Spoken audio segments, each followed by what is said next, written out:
All right, what is going on, guys?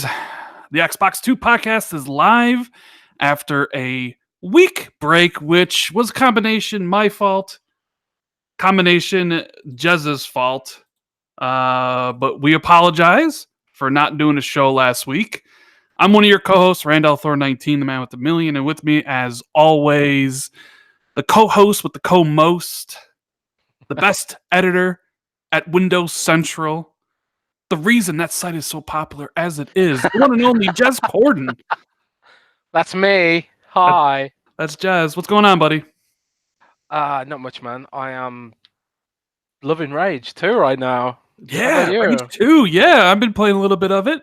It's been some good games playing lately, but man, we missed last week, Jez. We missed. We did. The reason we missed last week mainly was my fault because my sleep cycle was really screwed up, and I was going to bed at like 5 in the afternoon and waking up at 2 in the morning. So that was like, we could have podcasted, but I would have been pretty much dead.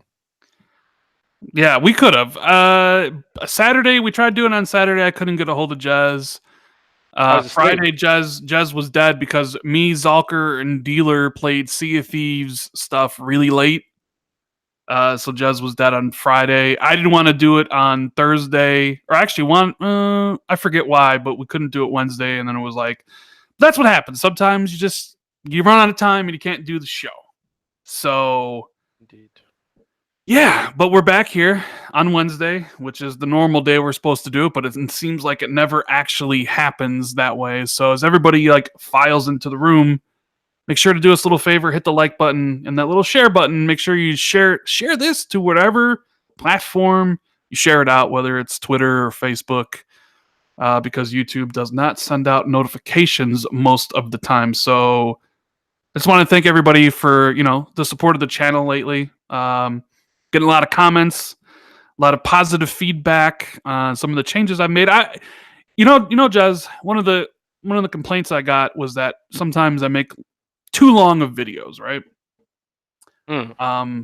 Because sometimes I like to talk and I just kind of talk and talk and talk. So I kind of made a conscious effort to maybe not waste as much people's times as I normally did. So I've been focusing on making shorter but more compact videos. Well, isn't it like something like Google's algorithm favors videos that are over 10 minutes long or something? Well, Google's algorithm favors videos that have a long watch time. The longer the watch time, they like that for whatever reason. So, right. Yeah, I've been trying to just, I'm trying to improve as a YouTuber. So, I hear I read every, most every the comments and all that stuff. So I see it. And I want to make better content. So one of the things is people are like, hey, maybe shorten it up a little bit, get to the point quicker. So that's what I've been trying to do. And it seems to be doing well. I mean, people are receptive to it, and we'll see where it goes from here. I got a video coming out tomorrow that's long, but that's because I'm predicting the entirety of the Xbox E3 conference. Not just 5 things or 10 things, Jez.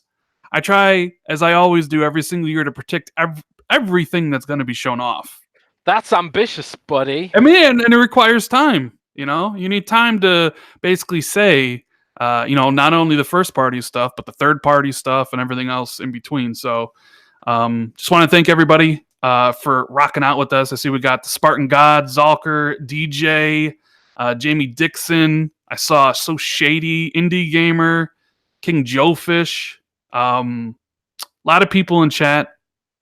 Appreciate everybody hanging out. So yeah, topics for tonight.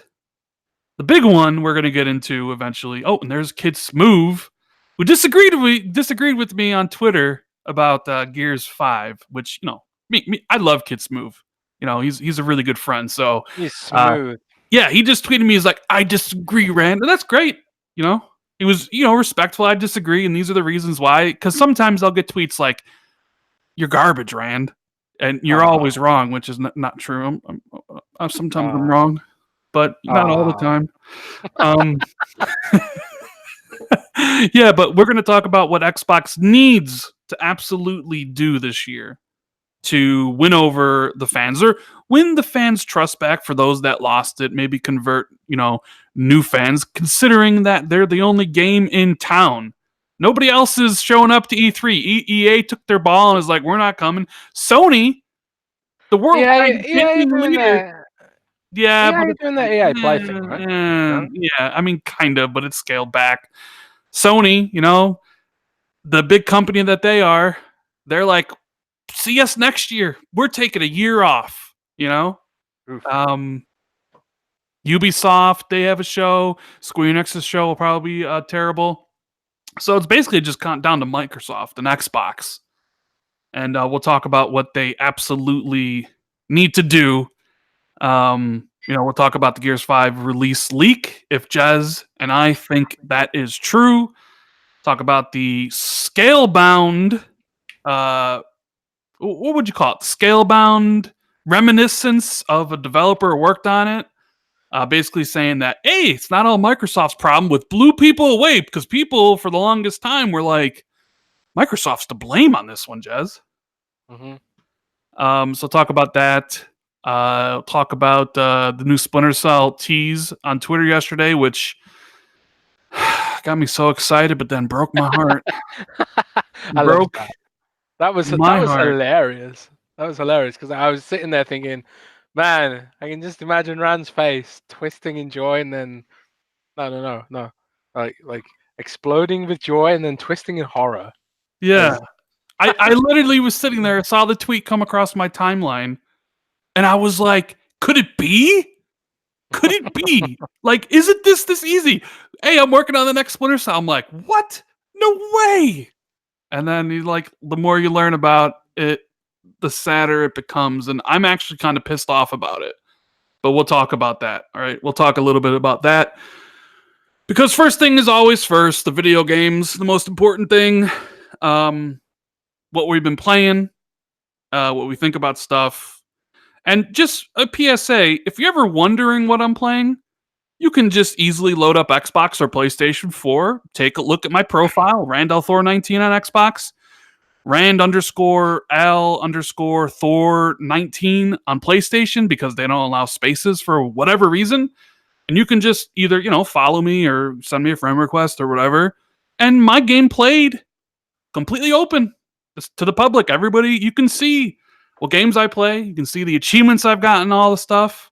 I don't hide from anybody. It's out there for people to see. So currently, I'm playing Rage 2, Plague's Tale on Xbox One. And on PlayStation 4, I finished Days Gone, which I'll have an in-depth kind of video about tomorrow, hopefully, because I had to buy a new USB stick because the PlayStation 4 destroyed my my other USB stick. It's like corrupted. So how does that happen? I don't know. I had it in the PlayStation 4. I was copying all the Days Gone footage to the stick, and then I put it in the PC, and the PC wouldn't read it. It's the second time the PlayStation has basically destroyed one of my Can't you USB format sticks. it on Windows or something? No, the computer. You put it into the PC, and the USB stick doesn't show up. It's corrupted completely. I put it in the Xbox. The Xbox won't even read it. It's the second time that happened. So That is so strange. yeah. So yeah, I will. We'll talk about all that stuff. But you can see. I play 100% on Xbox. I own a great PC, but I don't play stuff there. But I'm just saying, you can take a look at what I'm playing. Follow along. I don't hide anything. It's out in the open. Don't you get invites from random strangers all the time though? Because I do. If I turn my profile off private, I think it's turned off right now because I was playing with some people I didn't have friended. But every time I turn it off, I just get invites from random people. Play Minecraft with me. Play Fortnite with me. Happens all the time. Just like random people with maybe 50 gamer score, like spam accounts or something. Sometimes I do, but sometimes I'll just turn off my notifications. Go do not disturb, so you don't get game invites and you don't get messages. I didn't know you could do that. On the preview, on the alpha build right now, yeah, like we were playing Sea Thieves and you have your privacy. If you're playing like when we were playing Sea Thieves, me, you, Dealer, and Zalker, you could have just went in your profile, put on Do Not Disturb, and the only notification you'll get is an achievement. Like if you get an invite or if you get a message, they won't pop up. You'll still get them, like they'll still be in your notification center or your messages or whatever. It just won't give you the toast, as they're called on Xbox. But if you're in alpha, I don't know if you know this, but they have the message request thing, which is from anybody who sends you a message that you're not on your friends list, goes into a message request, and you can turn notifications off on that. Well, there you go. I learned something today, and I'm going to write a guide about it for that sweet Google juice. Yeah, that sweet Google search things. But yeah, I have that, so I have notifications turned off in the message request. So anybody that it's great. So hopefully they take the next step and then do the same with invites from people not on your friends list. So that would be probably the next logical leap they could do. But yeah, so let's get into what we've been playing this week. We'll try to keep it as short as possible because I know a lot of people are wondering about Rage 2 and if it's worth it. So, what do you think, Rage 2? I know you put a lot of time into it. I've only played for maybe 2 or 3 hours. What are you thinking about Rage 2? I'm loving it. It's a flawed game, man. It's like there's things about it that I just like. It's obvious that Avalanche had done it because it was like things that bugged me about Mad Max or Just Cause and stuff like that. And it honestly does feel like it was made by 2 different teams, and it was. It's like you got id Software making the shooting, and you can tell because it's glorious.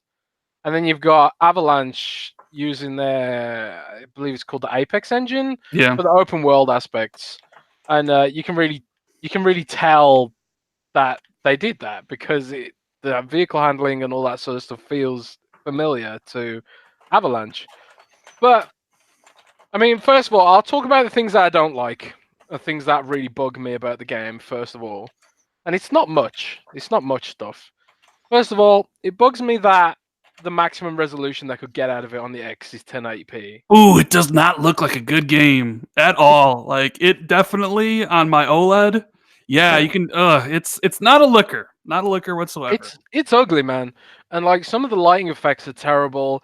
Like I was playing earlier, and like there was like a sunrise or something, and it was like washed in a like neon purple hue, and it was blinding. It was awful. It was just like I couldn't see anything. Like there's so much bloom, and then you've got stuff like other areas where it's so dark you can't see anything at all, and there's no torch in the game, and there's no brightness slider that I could find. I mean, maybe there is one, but I haven't been able to find one yet.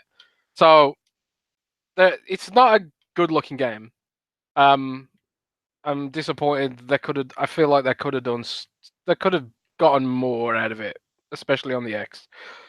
That said, it's as smooth as butter, running at 60 frames per second, which really helps with the fast-paced shooting mechanics. It has very sort of more aggressive progression mechanics than Doom and stuff like that. So, like, you can go to areas where you simply feel too weak to progress without getting upgrades. And, like, you can get, like, significant upgrades to your weapon damage by doing side quests and unlocking arcs and getting tokens to upgrade pretty much everything, your vehicles, your weapons, your abilities, your health, and your defenses, and pretty much everything can be upgraded, which adds a lot of depth to the open world stuff because it feels like everything you do, you're constantly progressing. Yeah, everything you do is meaningful, right? Yes. Like when you tackle all the different outposts, because all your superpowers can be upgraded, right? The weapons are upgraded with the same thing you upgrade the powers with, but then each power level also has like a perk associated with it that you can buy with a different type of thing you find. So it's really in your best interest to constantly do as much as you can to get the money and the Feltrite, which upgrades your powers so you can be a killing beast, right? Yeah, and that's one thing that Mad Max, which I actually quite enjoyed and think's pretty underrated. That's one thing Mad Max didn't do very well was the whole progression systems. And but that said, weirdly, I feel like Mad Max by Avalanche had far better vehicle combat than Rage 2. Like there's no like shunting in Rage 2, where you can sort of quickly turn into another car and knock them off and stuff like that. It feels like a step backwards from Mad Max, and I was because Rage 2 is so clearly inspired by Mad Max. I was expecting it to handle similarly to Avalanche's Mad Max, which is the whole point of them working with Avalanche on this game. And the vehicle combat is just kind of lame, compared to Mad Max. So that's a bit of a disappointment. But that's pretty much it for disappointments. Everything else has been a pure joy. The gunplay is incredible. It's Like outstanding. Oh my it's god, it's yeah, outstanding. it's up there with Doom. Like the shotgun is so much impact on it because like the second shotgun mode is like it sends like a forceful push instead of a shell. So like you can knock enemies into walls and they splatter and all their limbs fly off. Especially when you've got all the upgrades to it. It's just delicious, man. There's no other way of putting it. It's just hilarious. Like the amount of violence you can extract out of this game is stunning. And I've still only got the basic weapons. I've been playing for like I've got at least 10 hours in the game now. I think maybe more, but I've been doing so many side missions and not really progressing through the story much that I'm still rocking the basic weapons still, and I just haven't really gotten bored of using the shotgun at all.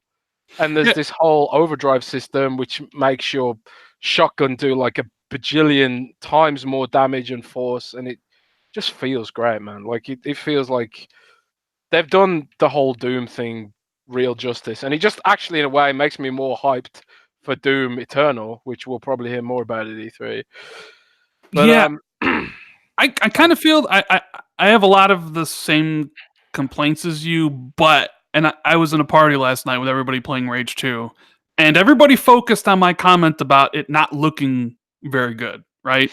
But with that said, it doesn't. Like I don't to me the game doesn't look good, right? But that's okay because I get it in 60 frames per second. And I've always said I'll take a game in 60 frames over a game in 4K. And if you presented me with Rage 2 in 4K 30 or Rage 2 in 1080p 60, I'd be playing it in 1080p 60 regardless. oh Because yeah, I agree. I'd yeah, like for a game like that's super fast paced like this, I'd much rather have it 60, 1080, yeah. 60. And But this is a game that is basically gameplay first. That's what it's about. Crazy, over the top, first person shooting action with some crazy abilities, dashes, slams in the air, double jumps, overdrives where like you just splatter enemies to bits. Like it's all about gameplay because the open world, there's really not much going on. It's barren. There's a lot of points to go to where you do the same thing, kill the enemies and then find storage containers, which gives you money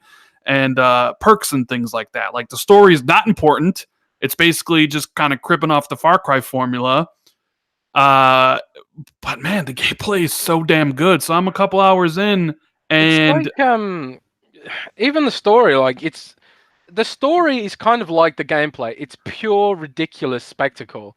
Like some of the stuff that happens is like you're just there to watch it and go along for the ride. It's not supposed to be like, oh, this is Citizen Kane level storytelling right now.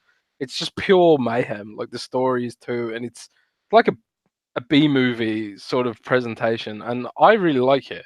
Yeah, it's I mean, there's no I'm quite pretension in it at enjoying. all.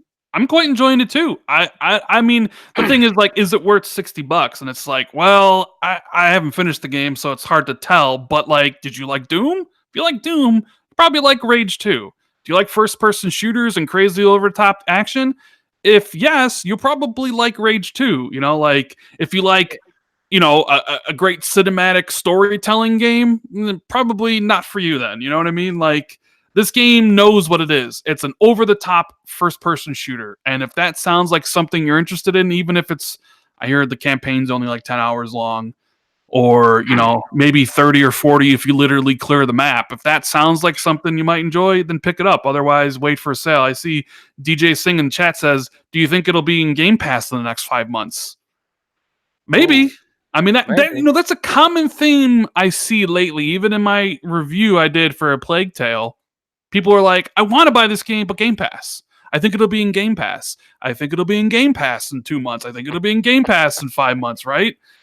It's crazy like how Game Pass has kind of changed a lot of people's perspectives, where it used to be, at least on the PC, well, I'll just wait for a Steam sale on this game. I'll wait for a Steam sale. Now, games come out at such a steady cadence every single week. People are just like, I'll wait for Game Pass, which, you can't really. It's like Steam, It's a lot of PC gamers are just like, I'll wait for a Steam sale. I'll wait for a Steam sale. It's good that there's a lot of choice and stuff like that, and that consumers can choose to wait for that to happen. But at the same time, it's kind of like, if you've got nothing to play right now and you've just fancy something new and you like Doom, and if you felt like Doom was worth $60, it's not as good as Doom.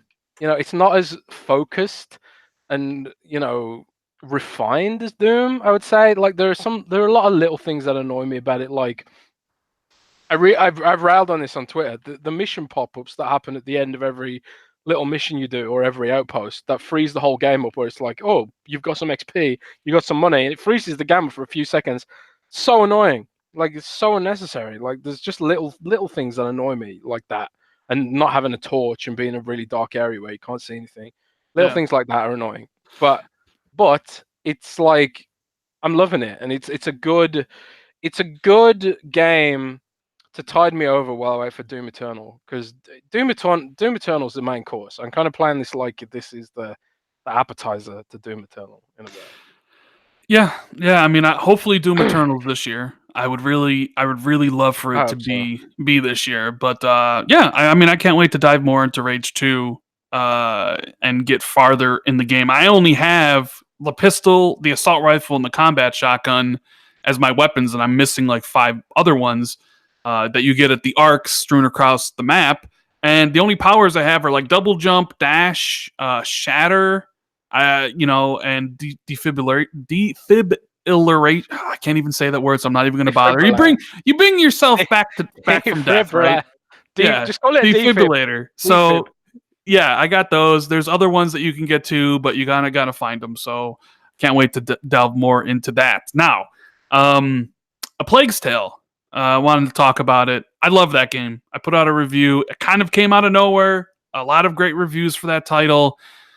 It's like a stealth action puzzler game where the Inquisition's after you because your brother has some sort of sickness inside of him. So you need to kind of avoid them. And at the same time, there's these disgusting rats that show up and like just kind of, kill people that you need to like puzzle out because they're afraid of the light. So you need to use torches and any sort of light source to kind of get through them. But it's made by Asobo Studio, published by Focus Home. It's really, really good. I talked about it obviously in my review, but I was so surprised by the quality of this title.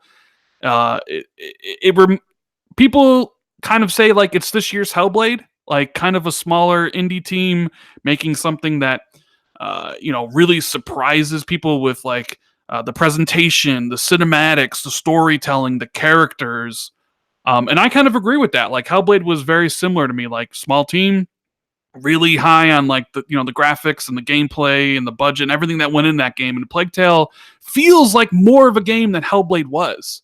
There's more of actual differing gameplay styles in A Plague Tale. Like Hellblade was one part walking sim where you would go, to the next battle, and then in between the battles and walking, you would have puzzles that you would solve. This one has a lot more actual gameplay elements into it, and I loved it. I can't recommend it enough. It's on sale for $50. PlayStation 4, Xbox One, and PC. I say get it, but that's just me. I adored the game. I know your review at Windows Central really liked it. Yeah, like Brendan played it for us. It's funny, you know, because I kept getting press releases for Plague Tale Innocence, and I was just like, "Is this just a walking simulator?" You know, and covering walking simulators doesn't generate a lot of revenue. Sad to say. So I generally just ignore them. And I was just like, I didn't know what the game was. And then like a couple of weeks ago, they actually released a full gameplay, uncut gameplay demo. And I was like, oh, that's what the game is. Yeah, not a lot of people know what it is. Like you said, you mentioned that to a lot of people, and they're like, "I've never heard of this game," and they think it's a walking sim, and it's really not. You know, it has like, yeah, you distract guards with, rocks to get past them, and a lot of people are like, well, I don't like stealth, and I'm like, okay, the stealth stuff is really in the beginning because you play as this girl Amicia, and she's not a warrior. She's only equipped with a sling that she can throw rocks at. But like as you go, you learn alchemy. You get like different things you can craft. Where like now you can actually cause an enemy to take off his helmet, and because you craft something that burns the metal, so he takes his helmet off, and then you can use a rock to kill him. And then with the rats, like, yeah, in the beginning, it's kind of like a puzzle. Okay, I need to move them here with the light, but then like you can eventually create light sources, and then it becomes a little bit more actiony. So it constantly evolves. It has this good pacing where like you're never doing the same thing too long. Like, okay, here's a stealth section. Oh, but here's an action section. Okay, now we're back to the rats and the disgusting aspect of that and the puzzle stuff. Okay, but now we're back to this. Now we're back to that. Like, it is really good. So I'm gonna hopefully play it eventually. You better. It's in the backlog, maybe. It's Yeah, in the backlog. it's in the backlog. And I finished Days Gone. Finally. Ah, Finally. is Days Gone from your life now? There's. How do you feel about it? What's your final verdict then, if you finished it? Well, I mean, I'm gonna You have a were, video. first you were like, I don't know about this game, and then you were like, oh, actually, it gets really good 12 hours in. Yeah. Okay. So the first 12 hours of the game are awful, and I'm not mincing words here. It's awful. I I honestly wanted to stop playing the game. I thought like the beginning was just that bad. I can't think for the life of me a game that started as bad as Days Gone. And my buddy, who I trust a lot, who had finished the game early, was like, "Stick with it; it gets better." So I was like, "All right, I just spent $60 on this game. I don't want to just stop playing it." But my God, the first 12 hours were bad.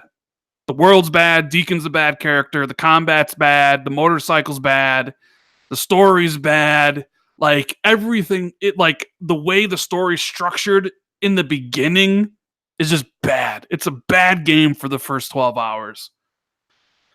Then it gets better.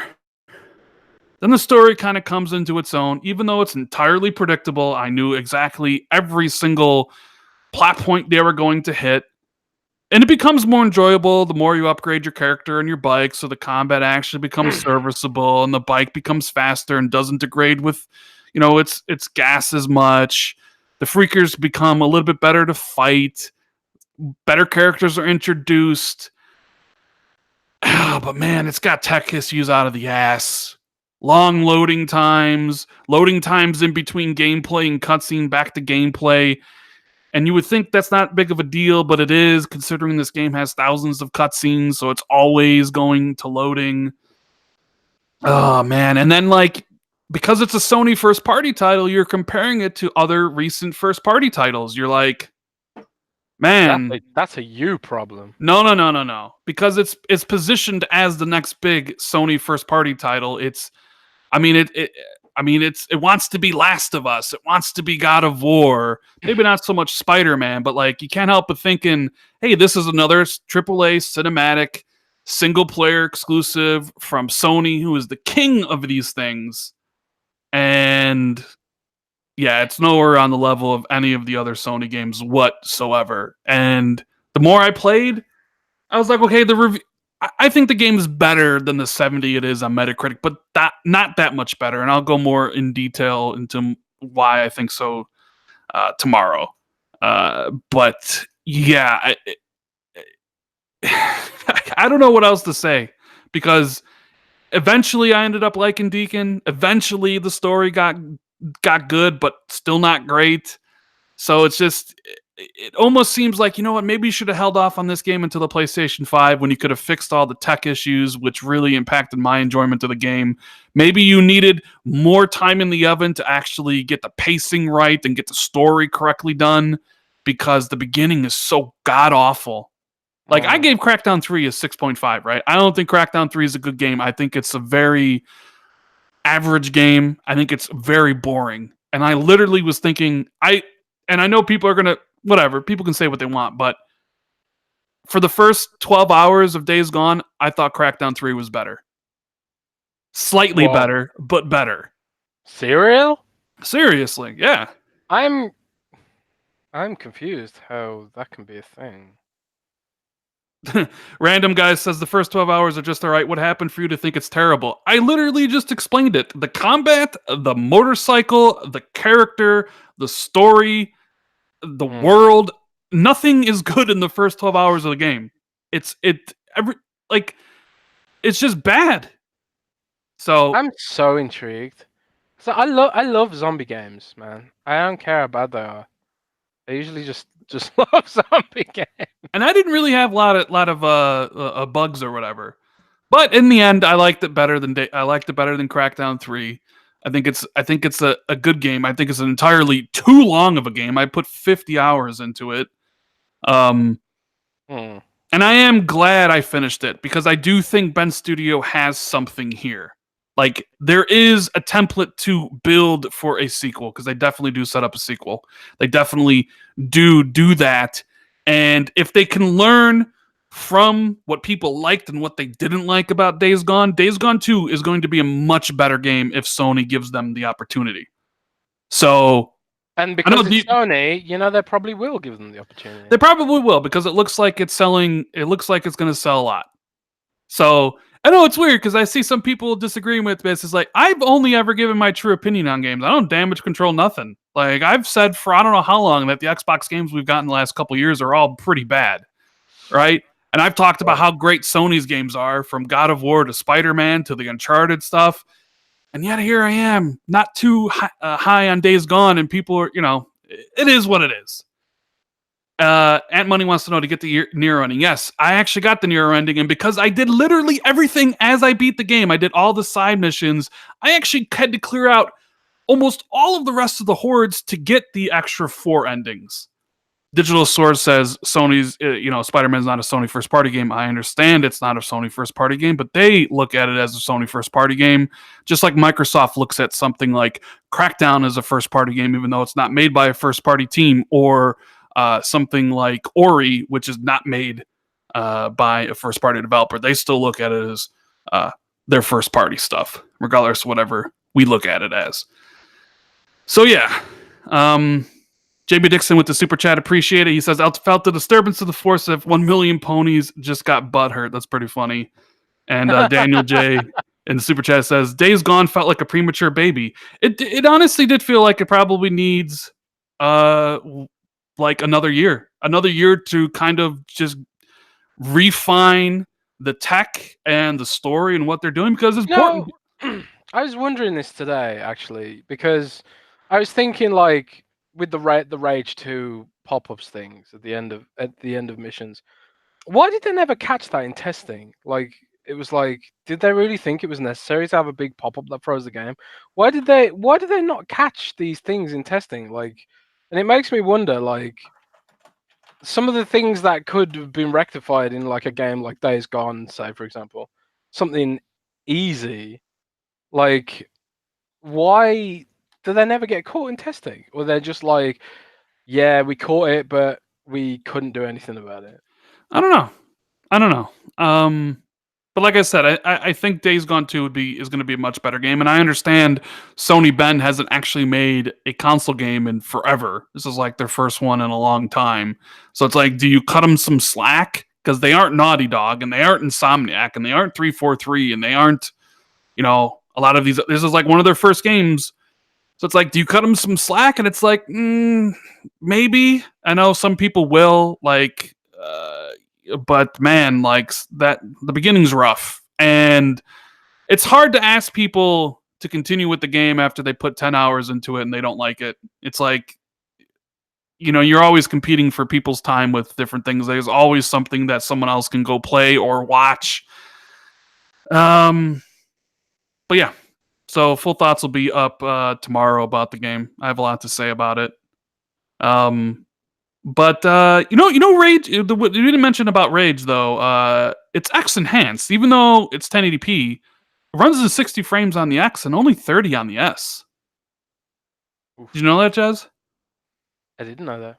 Yeah, only 30 frames on the S. I almost sometimes feel sorry for people still on the Xbox One S because I have the X and the Pro, so I have both the best versions of the consoles, and sometimes I forget that the vast majority of people playing these games are on the regular console. So I talk about how buttery smooth Rage 2 is, where I don't really see a frame drop at 60 frames, and then it's like, yeah, like I say that, but then, oh yeah, most people playing on Xbox are probably playing it in 30 frames.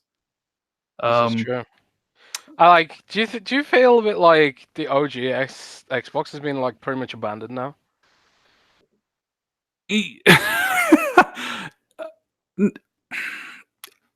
Kind of.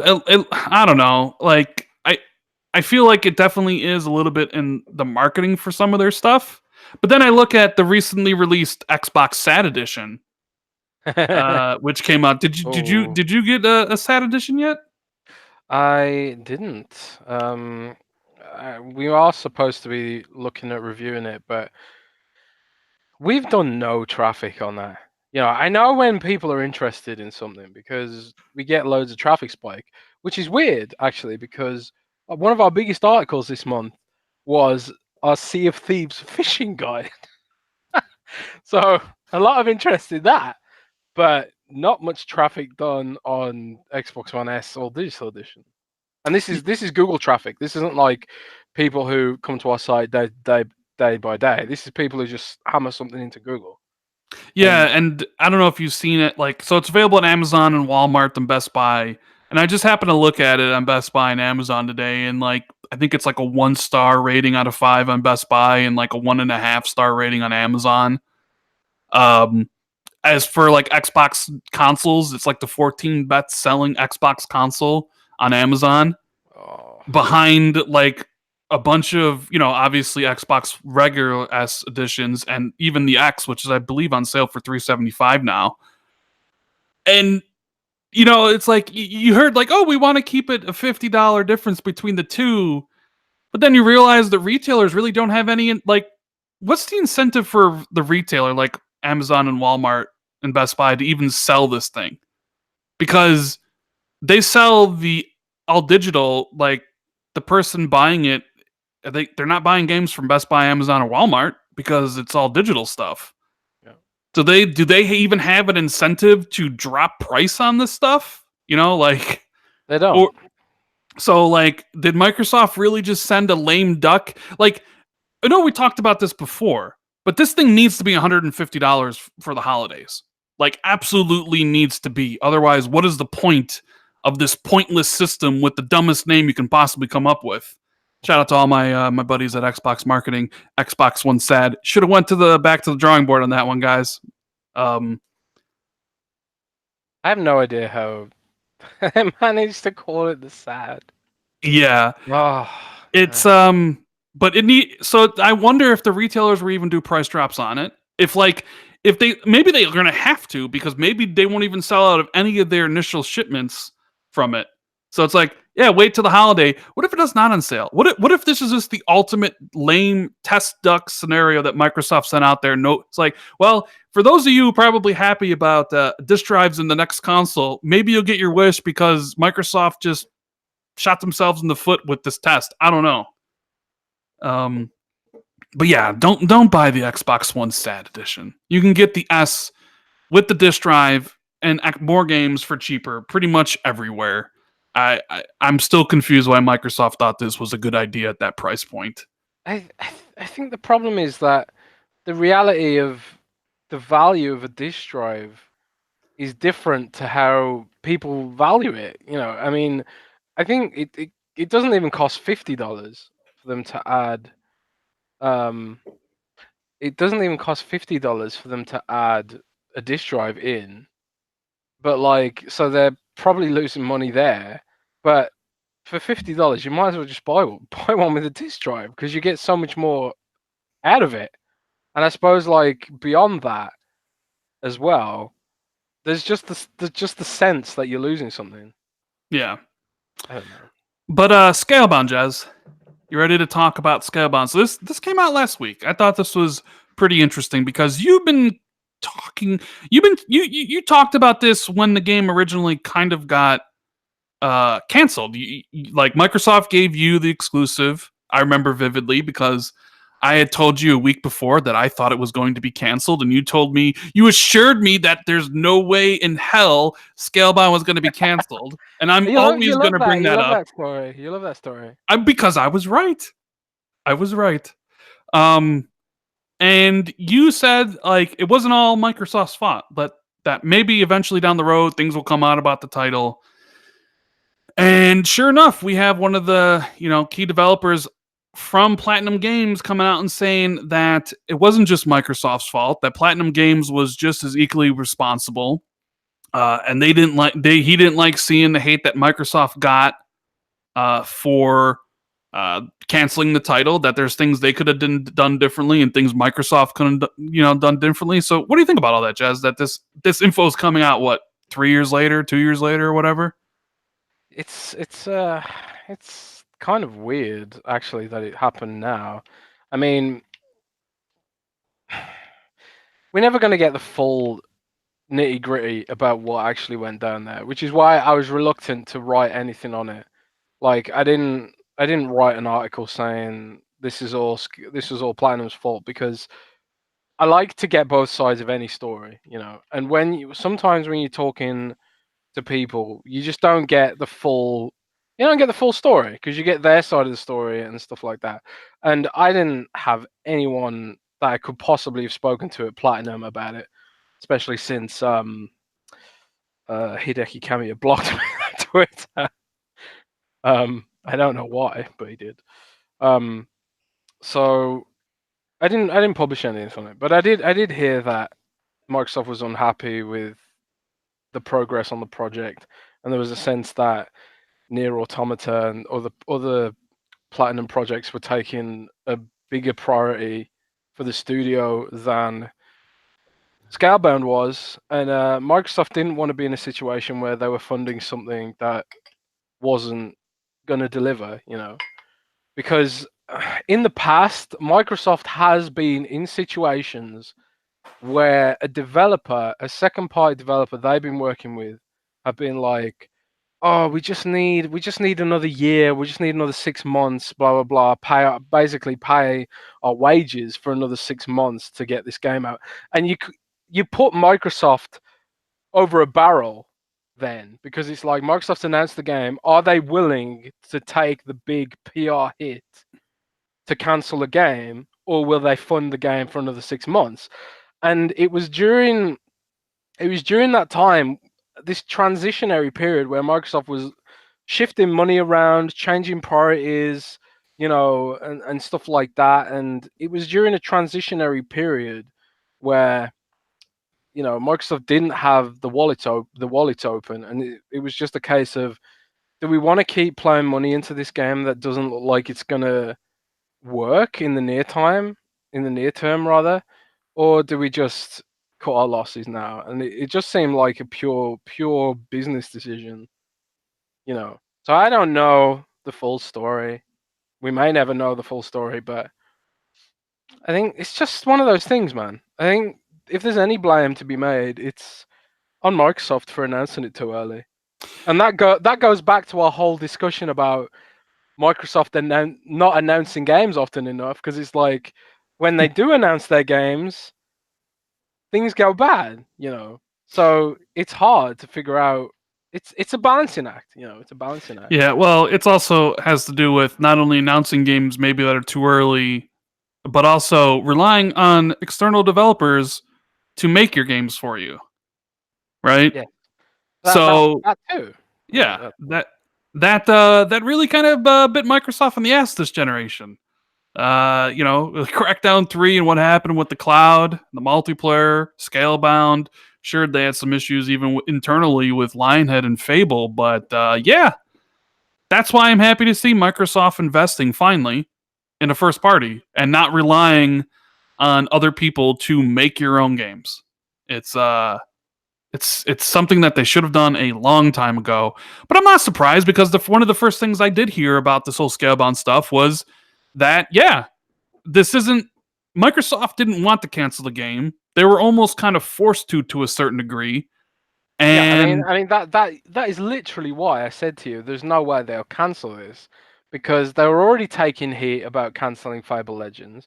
They're already taking heat about like I think it was Fable Legends anyway, but they were taking heat from they were already taking heat from not having enough games, and I was just like, no, you were like, I've heard they might be canceling this game, and I was just like, dude, there's no way, because I knew it was going to be such a massive PR disaster for them, it and was.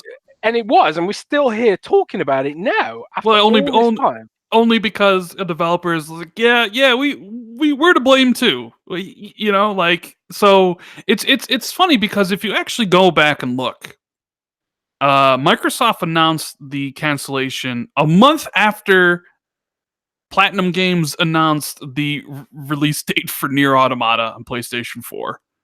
Yeah.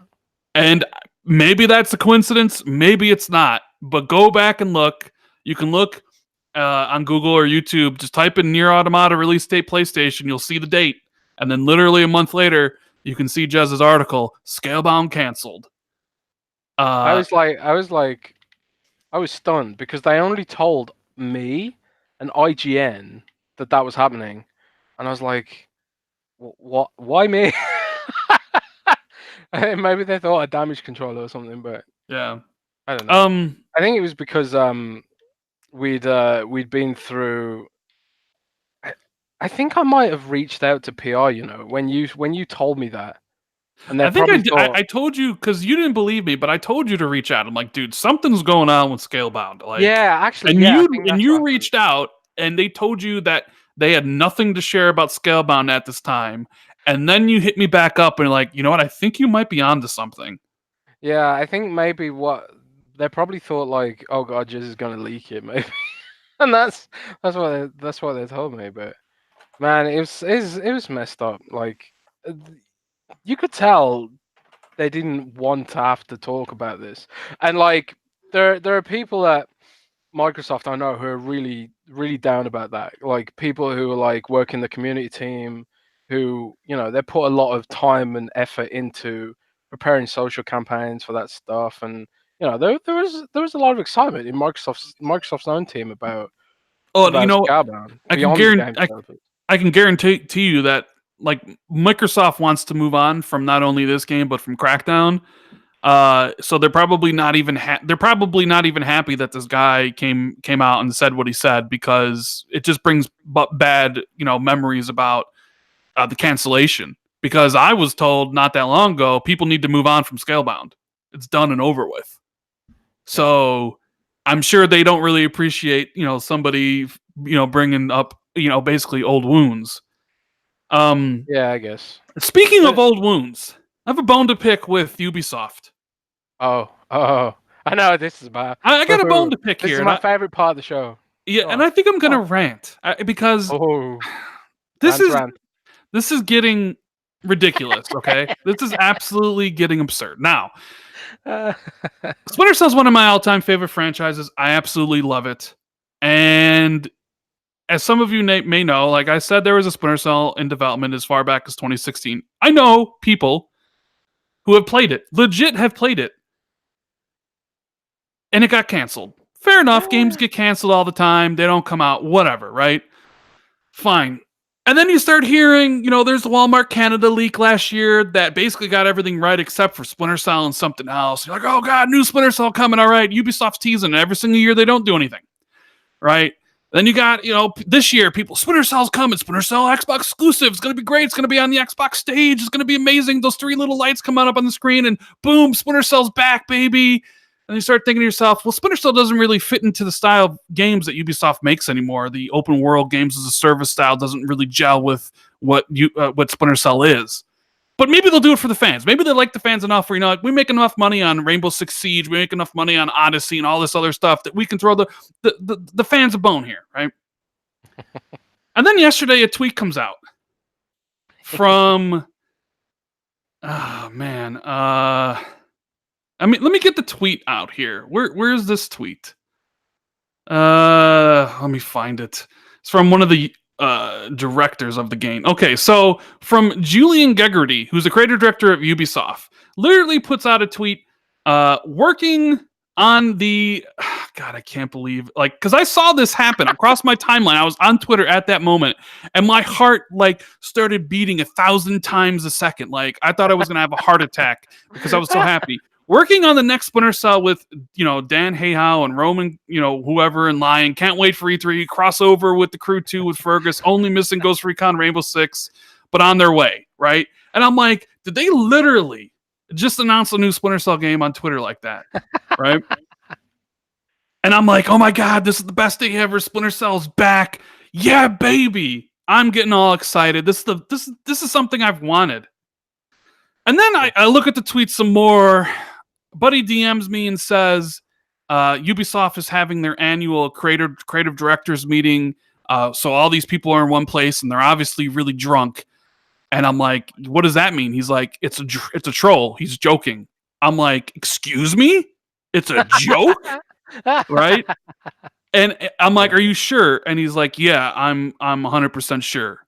It's a joke because I guess it's a big inside joke at Ubisoft that everybody assumes there's a new Splinter Cell coming, but they only ever hear it from people outside of Ubisoft, right? So it's like a big joke among these creative directors, which is why he's like, I'm excited to work with these two other creative directors who run their own franchises, one of them being The Division, one of them being Far Cry, and I don't know what the other guy does, but they all have their own franchises to run, right?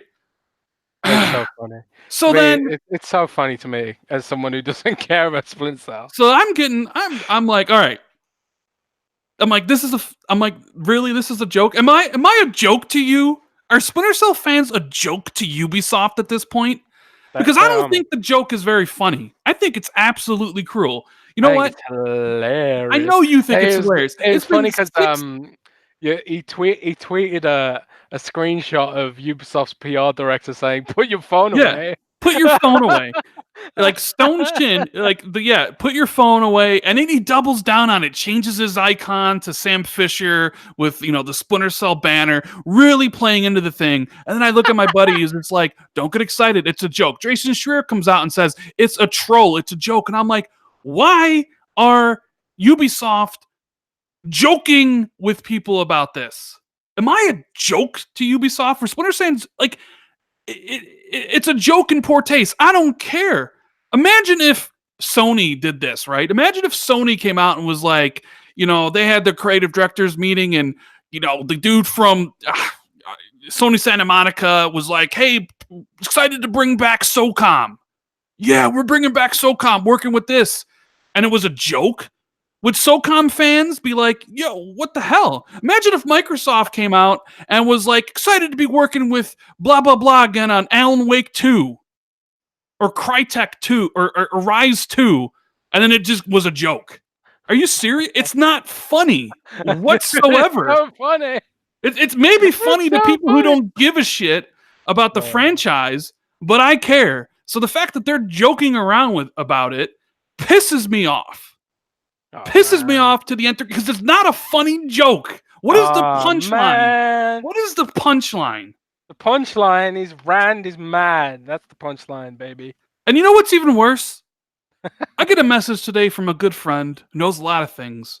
And he tells me there's not even a Splinter Cell game in active development right now. Ooh. That even if they started tomorrow, it wouldn't even come out for the next 4 years. And they're not even making one. Oh no, that's so sad. Look, do what you need to do for your business. I understand that you have all these other franchises that make you money. Calm Calm down, Rand. It is interesting to think about all this stuff, but Ubisoft had their financials recently, and they were saying stuff like, "We want to double down on our, our IP. We want to branch out into new genres." Which I guess it's not a new genre for them, but like you said earlier, they only make open world service games now. But it sounds like in their financials they want to branch out into other types of genres as well. Beyond that, that's that sounds promising for the future of Splinter Cell, maybe. Look, Right? yeah, but okay, here's the thing. I understand your business. You're in it to make money. Everybody knows that. All these other franchises make money. Splinter Cell doesn't really fit the model you're going for. I understand that. And if you had no Splinter Cell to make, understandable. But there's no reason to tease it. There's no reason to get people's excitements up and be like, working on the next Splinter Cell. And I don't care that the argument is, well, you should have known it was a troll, because how's anybody supposed to know, besides people with connections, that there's a creative director meeting going on somewhere and they're all just drunk on wine? And you should have known it was a troll because they're drinking wine in the pictures and the tweet wasn't deleted and they played into it. I'm sorry. You know what, Ubisoft? I can't swear because YouTube will screw over the video, but screw you. Screw you, okay? Screw you. I'm legit pissed because the joke's not funny. And I would say the same thing for if Microsoft pulled this with Alan Wake 2 or Quantum Break 2 or Rise 2 or any of the other games Microsoft doesn't make sequel for that people want. Sunset Overdrive 2, they just tease it, but oh, sorry, we're not making it. SOCOM or whatever have you that PlayStation fans want or whatever Nintendo fans want. I would be... It's a little bit funny. To you, perhaps. A little bit funny. The only... If Microsoft teased they were bringing back Windows Phone, and then they weren't, then I might be able to understand how you feel. But yeah, so I'm upset. But I did see the I did see the financials. Rainbow Six Siege, $1 billion. God, what? $1 billion? $1 billion. They made over $1 billion on Rainbow Six Siege. Oh my god! A gamer by choice. I will say this, by the way. Rainbow Six Siege is Windows Central's biggest game for coverage. I mean, I think it's Ubisoft's biggest game. Yeah, I would never have known this, or expected this, but Matt Brown on Windows Central covers Rainbow Six Siege religiously. He's actually heading out to Ubisoft soon to check out the new season content and stuff. It does more traffic for us than any other game. Yeah, but that game is huge, and I barely even played it. I kind of feel like I need to give it another look at some point. Gamer by Choice says, "I'm with you right now. I was excited for Splinter Cell more than most games out right now. Thank you for the support, buddy." Yeah. Right. Christina says 150% with you, Rand. It wasn't funny. Yes, it wasn't funny. Yeah, guys, how about this? You could start a support group for Splinter Cell fans. Yeah. God, get me excited. You know what? I don't care. I'm like shutting my heart to Ubisoft and Splinter Cell at this point. I'm not going to believe anything. I'm not going to believe anything, especially after Buddy tells me there's no Splinter Cells in active development. Oh my god. Man. And because I just want to see it come back, Jazz. I just want Sam Fisher to return. Right? Rainbow Six Siege, $1 billion. Assassin's Creed Odyssey sold more than Origins in the same time frame.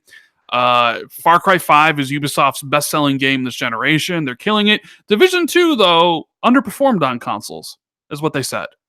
Overperformed on PC, which was only on Steam or Uplay. But yeah, I guess Division 2 didn't go that well. And then I saw today that the first raid is coming, and there's no matchmaking for the first raid, and it's 8 players.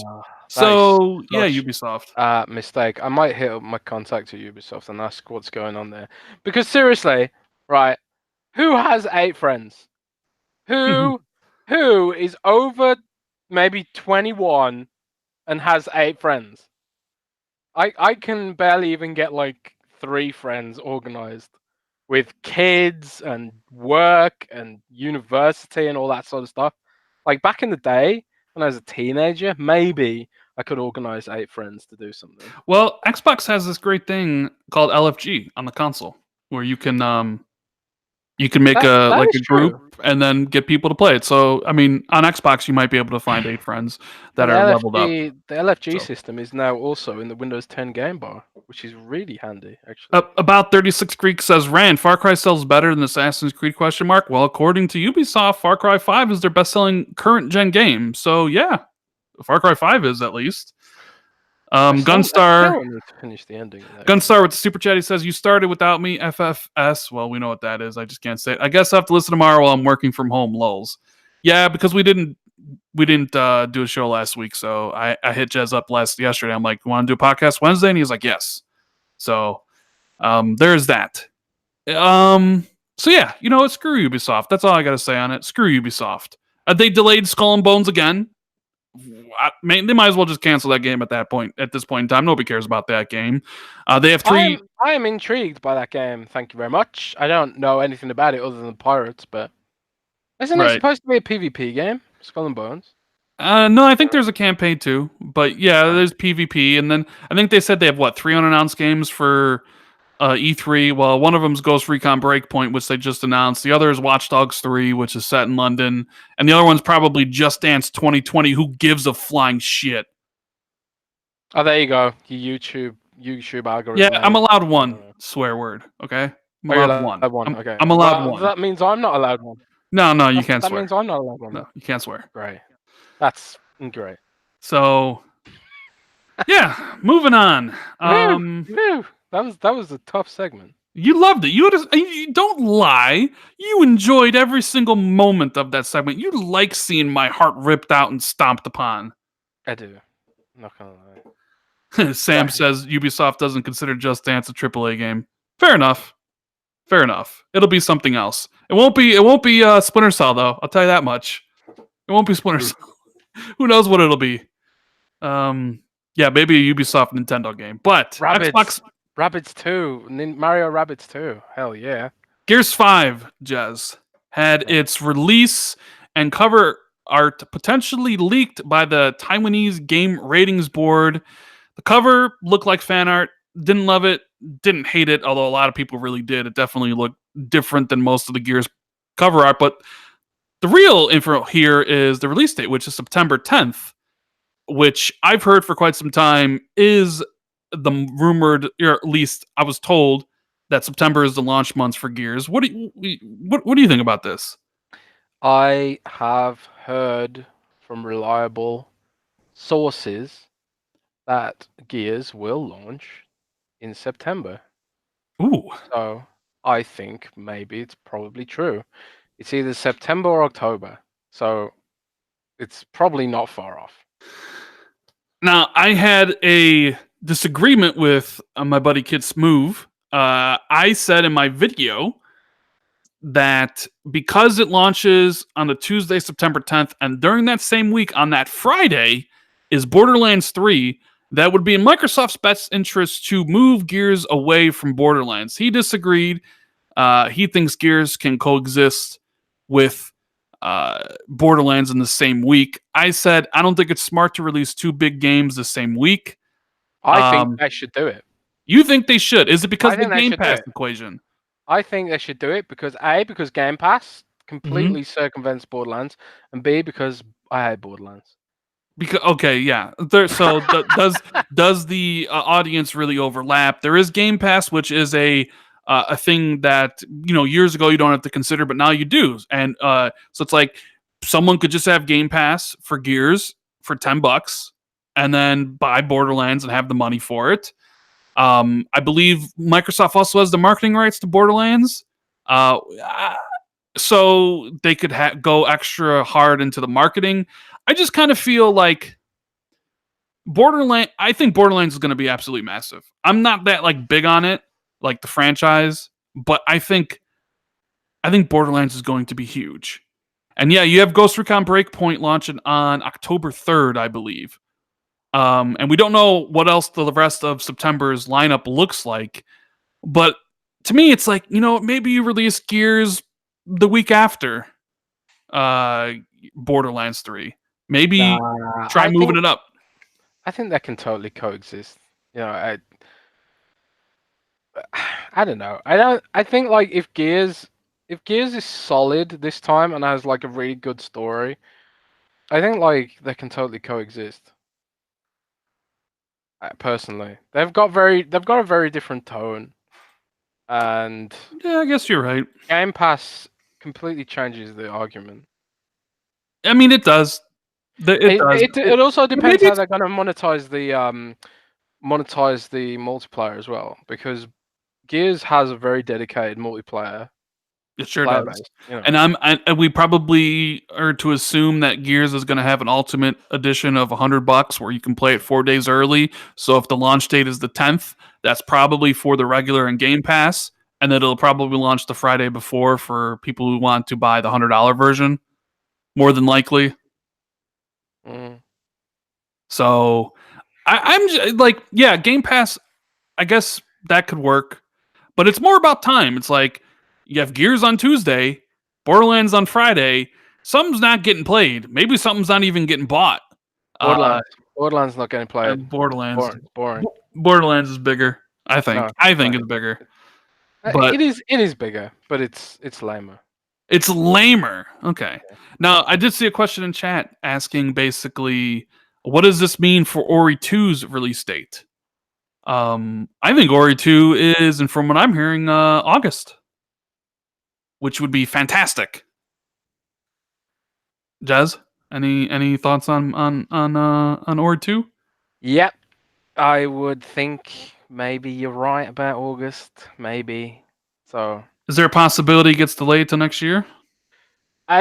there's always the possibility. There's always a possibility. I have heard August for Ori 2, but again, you know, you have to take these things with a grain of salt until it's fully confirmed.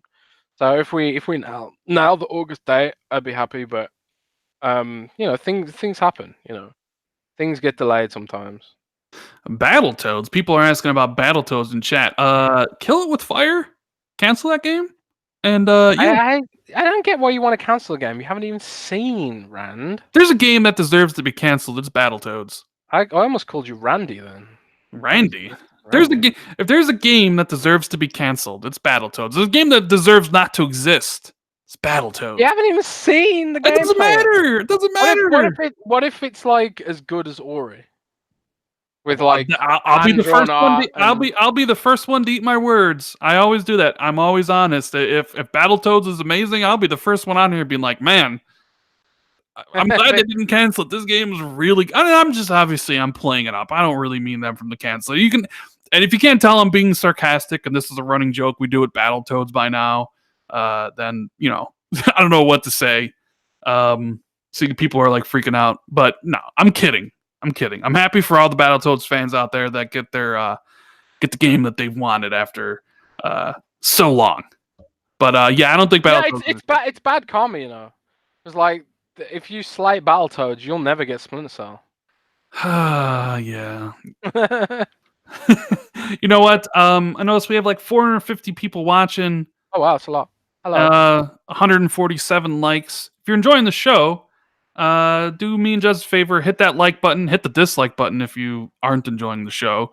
Share it out on social media. More people can get in here, you know, all that good stuff. We appreciate all the support that we get. I know we're not the biggest Xbox podcast out there, but we try our best. Xbox Game Pass, Jez, had some interesting info come out about it, about its subscriber numbers. I don't know if you saw this. Who said who? Where's this come from?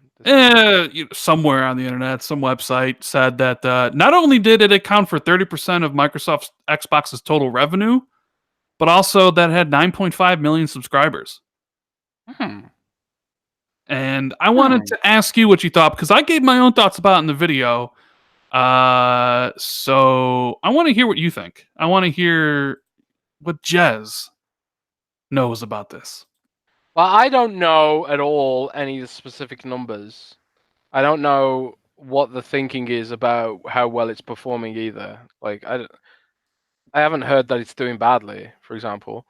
But I don't know. That sounds like pretty close to what I would have expected. I mean, what do you think?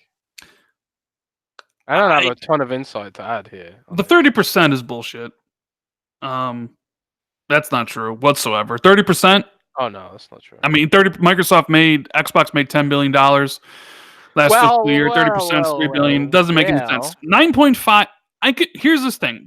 He said, and the guy. That's revenue, not profit. So if it was true.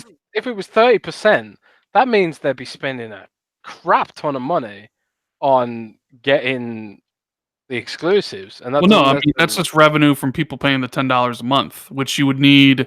You would need almost because like 10 million a month, 10 million subscribers a month paying $10 comes out to be about Correct me if I'm wrong, but one isn't point. revenue expenditure plus profits? No, revenue minus expenditure equals profits. You take how much you brought in, how much it cost, then that's your profit. Revenue is just money you brought in. All right. Either way, the 30% is not true whatsoever because the math just doesn't add up. Even if you say they're at 10 million a month, that only really adds up to about, I don't know, like 1.4 billion. 30% is 3 billion, so it doesn't make any sense. 9 million, I mean, all we have heard from officially from Xbox is that Game Pass has had millions of subs. Now that could be 1.1, that could be 3, that could be 5. 9 million, I think, is a stretch. I think they're aiming at 9 million 3 years from now and making that type of money when they have Game Pass on, like mobile devices and Game Pass on your PC because it's currently only on the console. And if 10 million people are subscribed to it and Xbox only has 40 million consoles sold, you're telling me 1 in 4 people are signed up to it? I don't really think so. Now I could see if the info was 9 million people have tried it through various trials and sales, it's a little bit more reasonable. But I think what you can do is you can lock it down for it having more subs than PlayStation now. PlayStation just announced that they have 700,000 subs. I think Game Pass has more than that. And I would guess that Xbox has probably anywhere between 2 to 3 million. I don't think it's more than that. But that's just me. That sounds about right. That's just me. I think the play for 9 million is next generation when Microsoft's full vision comes into focus and they're literally everywhere. That's the play. They're not going to get 10 million on a console user base of 40 million. I want to know the source of this info. The source was just some website, but people ran with it like it was true. That's how like fake news spreads, right? So I did a video and I'm like, I don't think this is true, which is why I want to talk about it here. I mean, would I love for it to be true? And I'm sure Microsoft would love for it to be true. $9 million, that means they could take that money, they could invest it, they could get better games for Game Pass, they can take that money, invest it in more studios, and to pump out more games, hire better developers to make better games so you can get more or quality games on Game Pass. Like it feeds into itself. It's just I don't think it's anywhere. Like imagine the scenario that let's say it was true. Like hypothetically, Microsoft was at 9.5 million subs. And we know that PlayStation is at 700,000. We know that EA Access and Origin Access are at 3.5. I guarantee you Microsoft would be shouting this from the rooftops. There would be press releases, and every time they would talk, they would basically talk about how they're the leader in that space. Because PlayStation would be so far behind, and even EA would be so far behind. They'd be like, we have joined the 9 million subscribers who have already signed up to Game Pass. I can see the marketing angle already, and I'm not even a marketing major. I at least know that you shouldn't call your product an Xbox One sad. So maybe I can't. Maybe I am qualified to work at Microsoft in that regard. Oh my god! But that sells itself. Join the 10 millions of Game Pass subscribers who have found everything. I'm like, look, that whole thing sells itself. But there isn't anything, so it leads me to kind of believe that it's not that high. It's probably 2 million, maybe approaching 3. But the play is for next gen. Anyways. The thing is, if there's one company that knows how to get subs, it's Microsoft, right? Microsoft has more subscribers to its services than Netflix and Spotify combined. But that's on the productivity side with Office and OneDrive and that sort of thing. So Microsoft has the data and info on how to succeed in the subscriber space. It's just a matter of time, I would say, before they actually get to that level where they can start, shouting at the rooftops about it, maybe. Well, yeah, I see a few people in chat saying that this, Joe Freeman says Microsoft doesn't give numbers, Rand. A couple other people saying that Microsoft doesn't talk about this, and that's true because their numbers aren't as good as anybody else's. They don't talk about console sales because they don't sell as much as PlayStation or Nintendo Switch. They don't talk about Xbox Live Gold numbers, numbers because they're not as good as PlayStation Now. Like they don't talk about game sales because they're not as good as the third parties or Sony's, right? Uh, they have talked about player engagement, and this and like if you announce 9 million subscribers, that is kind of like the engagement that Microsoft would tout, and it would also put them on top of a very big market. They could basically say you're the market, they're the market leader. So no, FC Violent. I think Game Pass does. I think Game Pass has way more than PlayStation now. I just don't think it's 9 million. But yeah. Moving on. So we got a super chat here from Easy Shock. He says, "Will we ever get a new Conquer Banjo, JFG or PD?" So I'm assuming Perfect Dark, right? Yeah, PD is Perfect Dark. What is JFG? Jet Force Gemini. Will we ever get a new Conquer Banjo or Perfect Dark? I'm going to say no to a new Conquer. I'm going to say no to a Banjo. I'm going to say no to Jet Force Gemini. And I'm going to say maybe new Perfect Dark. I'm going to say no to all of them. I'm going to say no to all of them. Yep. Well, hate to say it, but I think Microsoft is invested in, save for like some of their really bigger franchises, I think Microsoft's really invested in getting new stuff out there. Like I bitched about them not having sequels and stuff like that, and some of the feedback I got from people at Microsoft on that is don't expect sequels. It was like you said earlier, it's moving forward to a new era or whatever. Yeah. So I think they're gonna leave a lot of that stuff in the past and try and make new stuff. Yeah, I can't see Rare making. I don't think Rare's ever going to make a game out from their back catalog. If something like Banjo gets made, it would be from a third-party dev that Microsoft hires on a smaller scale, like something with Battletoads. But I think Rare's completely on new things. I don't think. I mean, there's a legacy with their IP, but I don't think they're interested in making something like that. As for Perfect Dark, Johnny Patton's asked us, when you picture a next-gen Perfect Dark, do you picture a third-person Uncharted type game with spy-like platforming or an FPS?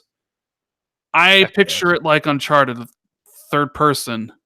I picture it like Deus Ex, open-ended, sort of complicated stealth game. But the thing is, I know Microsoft probably wouldn't actually be able to pull that off. But then again, you do have Crystal Dynamics. Crystal Dynamics' boss, and they worked closely with IDOS to support some of the Deus Ex games. So, from working at the initiative now with Daryl Gallagher. So, I don't know. Maybe I'm wrong.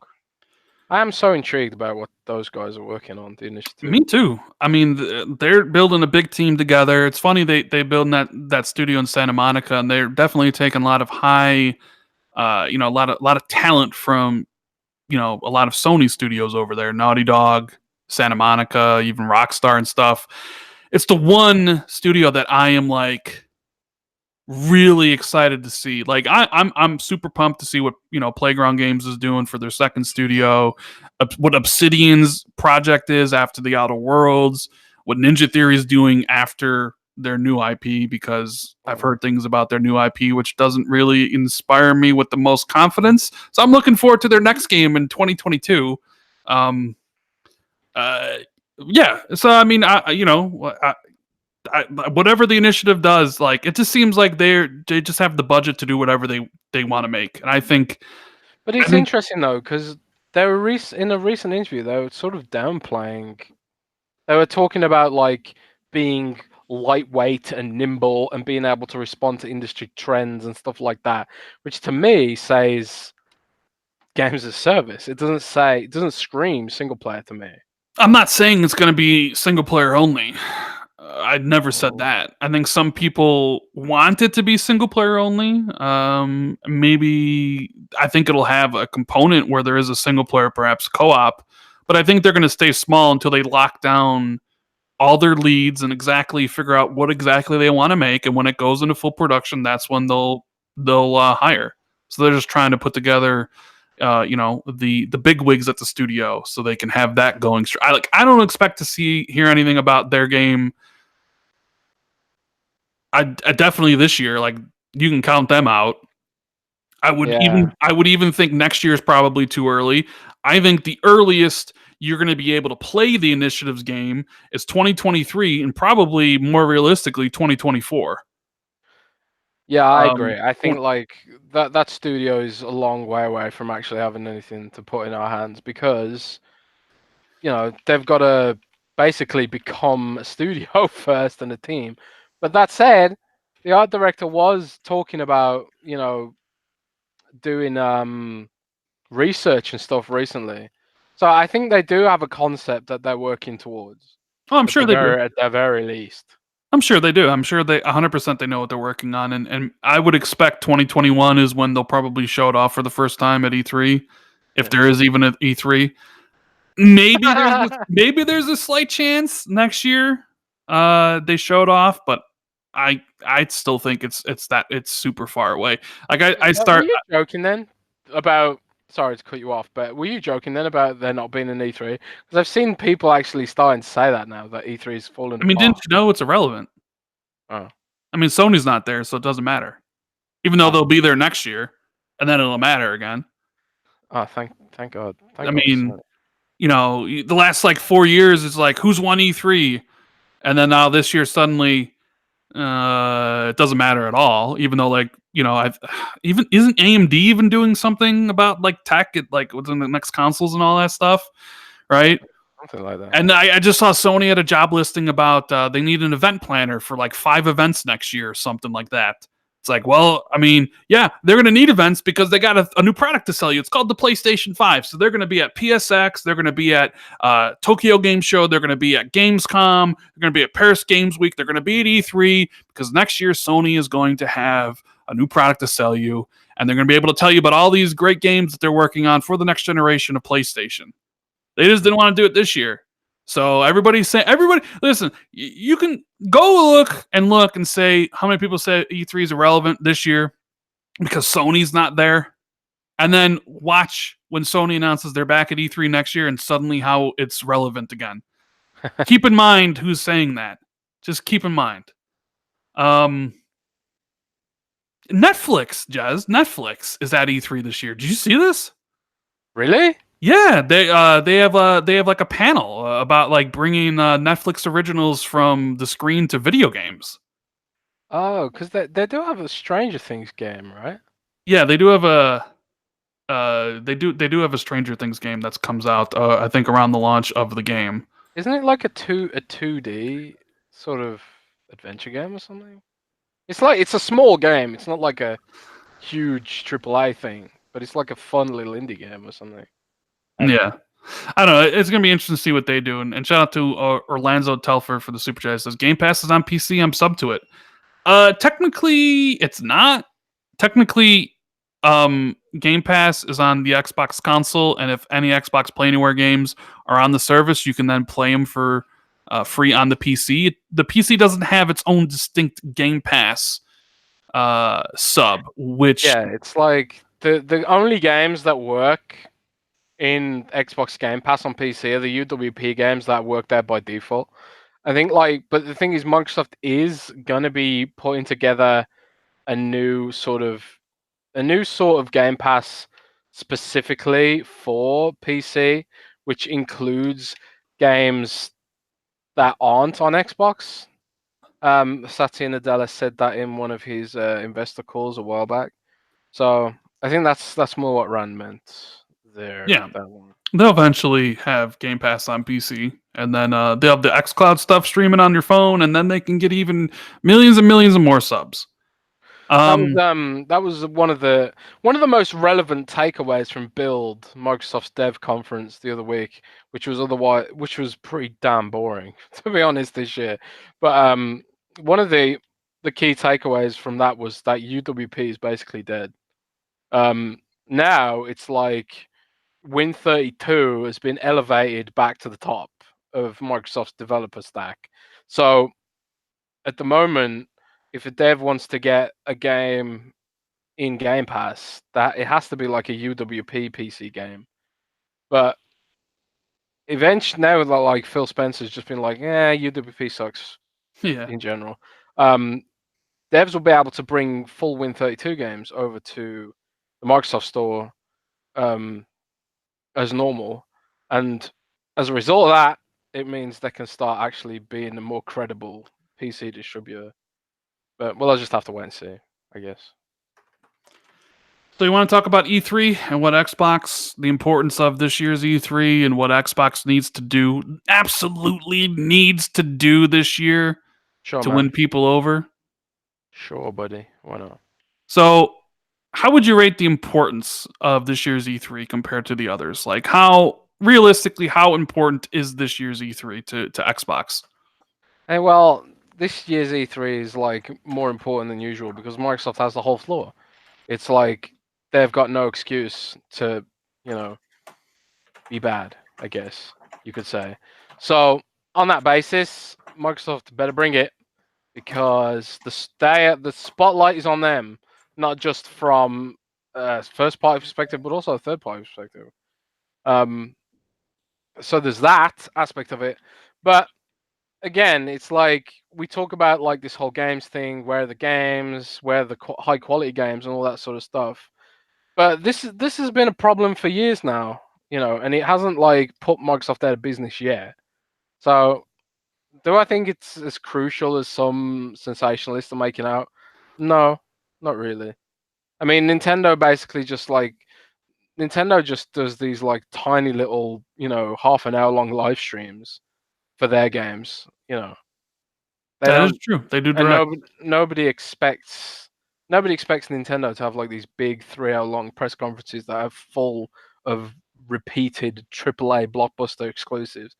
And Nintendo haven't put themselves out of business or anything like that. So, I think like the idea that it's so crucial for them that they're gonna be dead if they don't have a stellar E3 is completely overblown. But that said, as from a fan's perspective, which is what E3 is all about, I would like to see them bring it, so to speak. I mean, I agree with you that this year's more important than this year's important because it's magnified. Microsoft's going to be put under a microscope. Microsoft's going to be put Microsoft under a scope. microscope. Xbox is going to be put under a microscope more this year than any year previously. And I know because this conversation always comes up every single year. Is it make it or break it for Xbox? Is it make it or break it? And it's only really come up the last 2 years because 2013, 2014, 2015, even 2016, they were. I mean, yeah, they weren't selling as much as Sony, but the games situation was a lot different back then than it has been the last 2 years. The only last 2 years where most people consider where Xbox took a dive versus Sony, where Sony's had its best 2 years, Xbox has had arguably its worst 2 years. So people are like, well, what do you got from Microsoft? Like, I'm not seeing very much, right? But this year, Sony's not showing up. So everybody is going to be looking at Microsoft to see what do you have to show. And they're not going to be able to get upstaged by Sony like literally that night, like normally, or the next day. So if you have a terrible show, if you come out there and you have a terrible show, it's magnified 100 times more than it ever would be. But then again, on the flip side, if you have an amazing show, then it's celebrated more because your rival's not there. So it's important in that regard. This is the one time of the year where even like just casual fans of gaming pay attention to what's going on at E3 because they want to know all the different game announcements and different things everybody's doing. So people are going to be paying attention. But I kind of still think next year is more important. Next year is kind of the start off for next generation, and you got to start off next generation with momentum on the right foot. Sony will be back next year too. Well, Sony will be back next year, so now you have the direct comparison. But you got to start off next gen on the right footing. You basically chopped your own foot off in 2013 with all that nonsense that everybody was talking about. You screwed yourself for the whole gen, and it basically just followed you along like like somebody's stench trail that hasn't taken a shower in 2 weeks.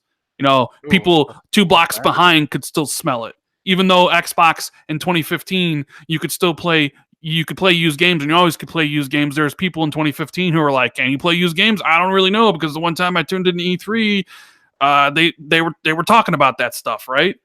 So So you need to start the momentum, but then you need to start the momentum this year. You can't just stack next year, like. So that goes into things like what they need to do, right? And obviously, we know Halo and Gears and all that stuff are going to be there, right? Those are given, and those are important franchises. But I do think that what Microsoft needs to do, and people will disagree with me, especially probably people at Xbox, they 100% need to show off Fable, in my opinion. Because if you're going to E3 this year, and the entirety of the show is focused on you and what you're doing, and you show up to the show with literally last year's template, Gears, Halo, but minus Forza, and all you add is Ninja Theory's new game, you better show me Fable. You better, even though Fable might be a 2022 title, don't give me that we can't show stuff early. You showed Ori 2 in 2017. It's about to be in its third E3. You know what I mean? Like, you showed Halo Infinite last year, and it ain't coming out till 2020. So it'll essentially be at 3 E3s. So don't give me the thing like, well, we don't want to show Fable early because it's not coming out for 3 years. You've shown games early before. The excuse that you want to use of we don't show stuff early is because, well, you had no stuff in development to show. It was PR stuff. So don't say we want to show Fable next year because it'll be 2 years. You can show Fable this year. You can show Fable in 2020, and then you can show in 2021 and have it come out or whatever. Or even early 2022. Because as much as I look forward to Halo, which I do, I love Halo. It's my favorite franchise. And I am looking forward to Gears 5, and we both think there's no Forza this year, right? Yeah. Well, kind of. Well, I mean, what? There'll be an expansion. Well, yeah, there'll be an expansion, but that's not a new game. That's just an expansion. Ninja Theory's game will be there, which, I don't think is going to be a single player game that most people think.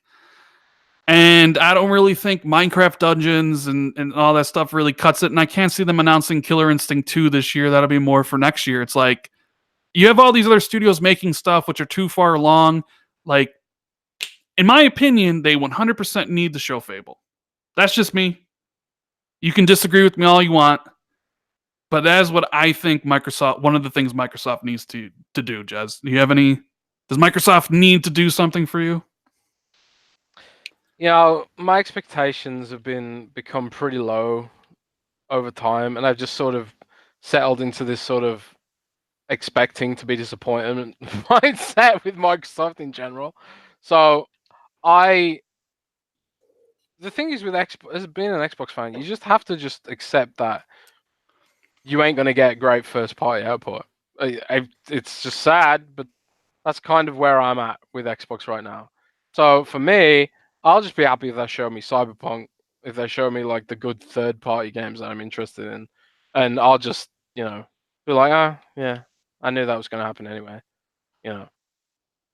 It doesn't bother me the way it bothers other people about them winning a console war or whatever, because I'm happy the way it is. I mean, I'm not talking about winning some console war. I just want some good games that I like. I mean, I know people love Sea of Thieves. It ain't my thing, right? We have a comment here from Johnny Pattons. Thanks for the super chat. He says, no more. Well, next year, every extra year Microsoft waits to show off the more interest they lose. It's time. Own the C3 and get people pumped. And look, I love third-party games just as much as anybody. I pretty much play them all, but at the same time, third-party games are everywhere. You can play third-party games on your PC, your PlayStation, sometimes your Switch. And yeah, I mean, last year was great because it was a well-paced show, and they showed a lot of great third-party titles.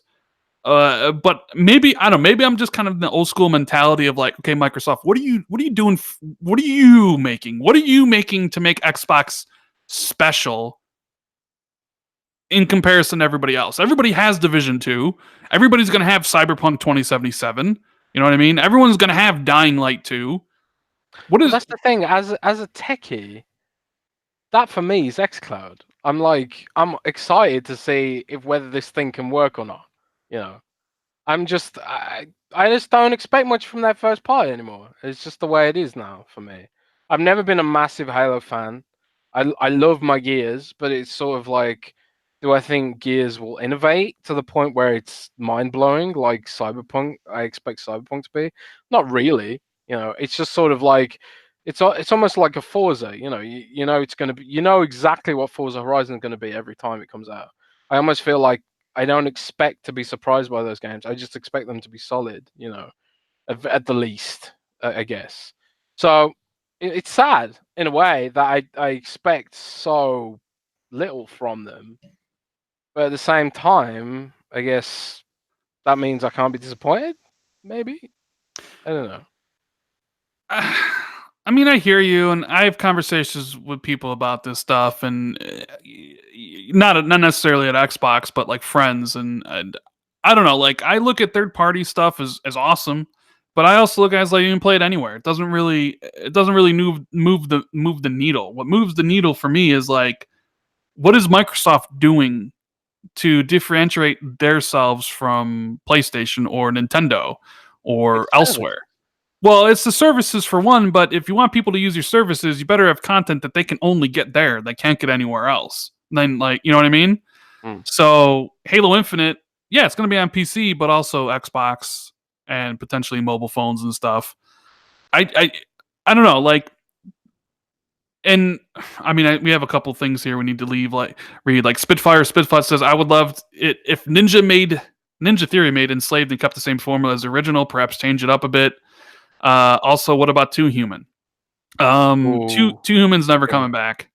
No, that's never ever coming back. That's a dead franchise. I would love for Ninja Theory to revisit Enslaved, but I believe Bandai Namco owns that IP, so I doubt it. And I think Microsoft just wants them working on newer stuff. And they're allowed to work on anything they want, right? Supposedly, I mean, that's what they said. They have creative freedom to work on whatever they want. But I mean, you can't really like, hey, we want to do Enslaved 2. And Microsoft's like, well, sure, but we don't own that IP. Like, we'd have to go get it. And, you know, Enslaved 2 wasn't a big sales success. So as much as I would love to see a sequel, I doubt we will. And Gotham guys. A lot of the games I'm excited for this year, they're not even on Xbox. They're like PC games, strategy games and stuff like that. Like, you know, John Romero's announcing a new Paradox strategy game based on a completely new IP. And I'm excited for that, you know, for PC. You know, I love my Paradox games. And I just don't expect that much from Xbox anymore on the games front. I want to see Project xCloud. I want to know if xCloud works. I want to know if I'll be able to play like these games on the go that you just can't do now. That to me is exciting. You know, being able to play I'm sure on my phone. I'm sure that will be exciting to a segment of people. Like, and I look, I am interested in seeing the technology work. Don't get me wrong. Like, man, I would love to see like, you know, Forza Horizon 4 on my phone or like, but it's more of a novelty to me. Like, it's not something that I see myself using often at all. To be like, well, I have my phone here, so I might as well. I'm sitting around the doctor's office. Let me just kind of let me get this clip on, which I'm carrying around, and clip on this thing on this phone, and now I'm playing, you know, the Rage 2 on my phone. Like, I'm sure there's maybe that works for a lot of other people. I mean, obviously there's some big investment on that space, I mean, we got Google coming in here thinking that is the future. This whole streaming thing. I'm not as convinced, but Microsoft clearly thinks it's the next thing. I don't think it's the future. I just think it's a complementary experience. I think it'll be complementary as well. I think it won't be the future until years and years and years and years. Can you imagine a world without a console having a live service now? Microsoft came out with Microsoft innovated on Xbox Live and it changed everything. It's like it doesn't have to be the upheaval that people fear it to be. It's just a complementary thing.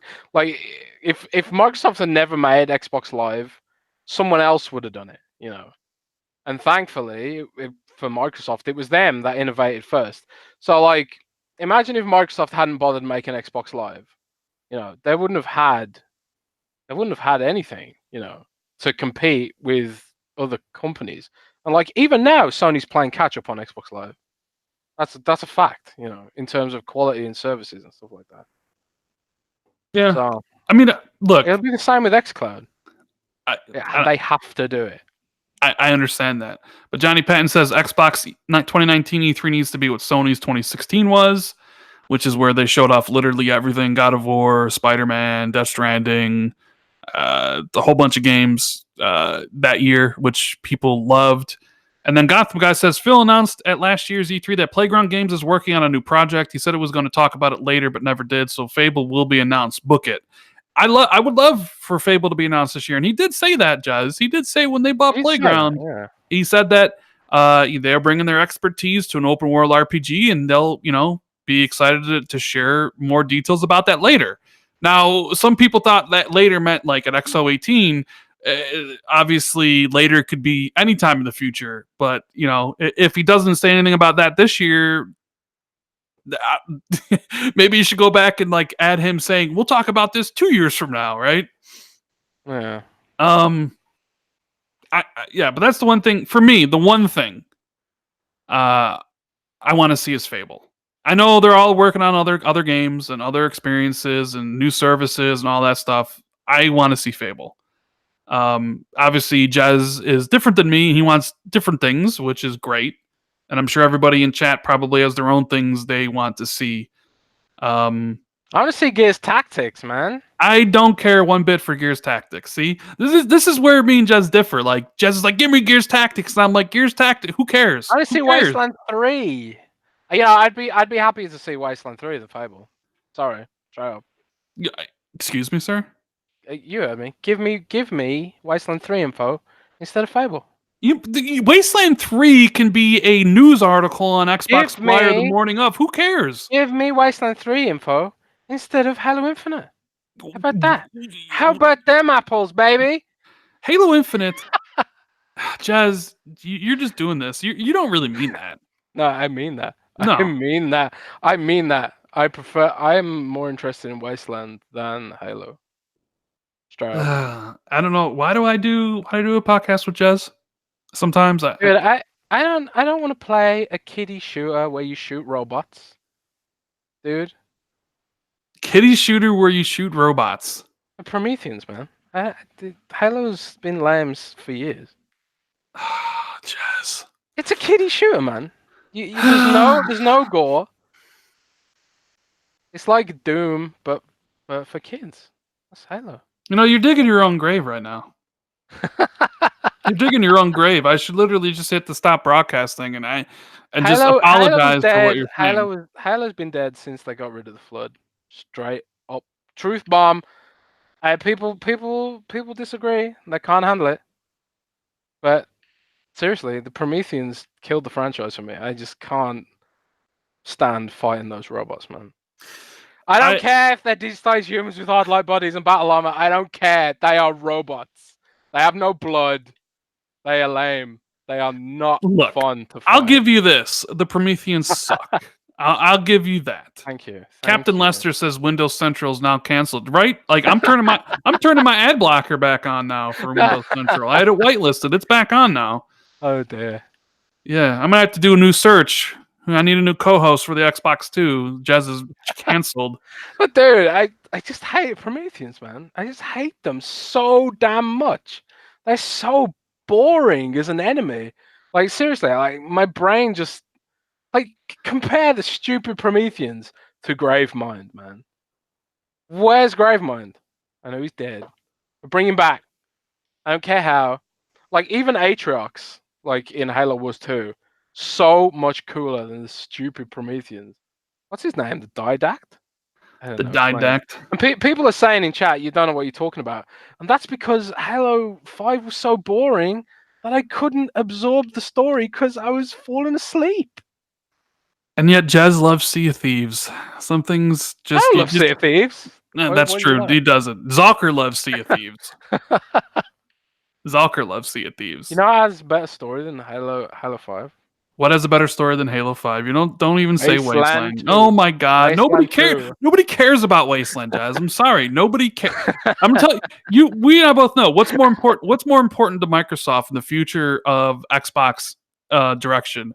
Wasteland 3 Wasteland. or Halo freaking Infinite? Wasteland's a bigger game. Wasteland is a game that if tomorrow they canceled, nobody would bat an eyelash at. No, you're wrong, man. No, I'm 100% right. I'm 100% right.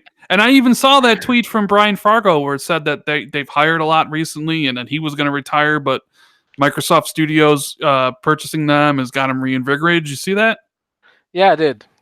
They posted an update on their Fig page because Wasteland 3 was originally a crowdfunded game, and people were freaking out thinking they're going to go Epic Games store exclusive and stuff. And he was just like, no, we've been purchased by Microsoft. We're not going to have any store exclusivity and any of that. Going to honor all our promises to the backers and that sort of thing. So that was cool to see. Yeah. But seriously though, I'm trolling a bit about Halo, but I really do hope they do something to bring some life back into that story because I absolutely hated Halo 5 story. I thought it was terrible. Like awful. Well, you're not the only one that didn't like Halo story. Like I will say 343 has done the multiplayer right. I like the multiplayer. The multiplayer was solid and it's like still popular even now. But like what they've been doing with the story has just been garbage. Like it feels like they tried to make it more accessible to younger people or something. Like there's no urgency in it anymore, you know? It just felt so sort of shallow and lame. I can't even describe how I feel about it. Because I think Halo 5 came out before I was even blogging. So I wasn't really playing the games with the sort of analytical mind that I do now. But I just hated it, man. I absolutely hated it. I was so disappointed with Halo 5. I can't even say it. Bring back the gore. Dark Times with the Well, I mean, hopefully they bring back the Flood, but Final Fantasy VII remake, Jazz, was shown off at Sony's State of Play. And well, Final Fantasy Vaporware, as I like to call it. Yeah, I mean, they showed it off at E3 2015. It disappeared for a while. Now it's back. And delayed until 2021? Apparently 2020, like fiscal year 2020. Okay. It's an episodic release still. So it's not like the whole game. Look, Final Fantasy VII. I am terrified about that remake, to be honest.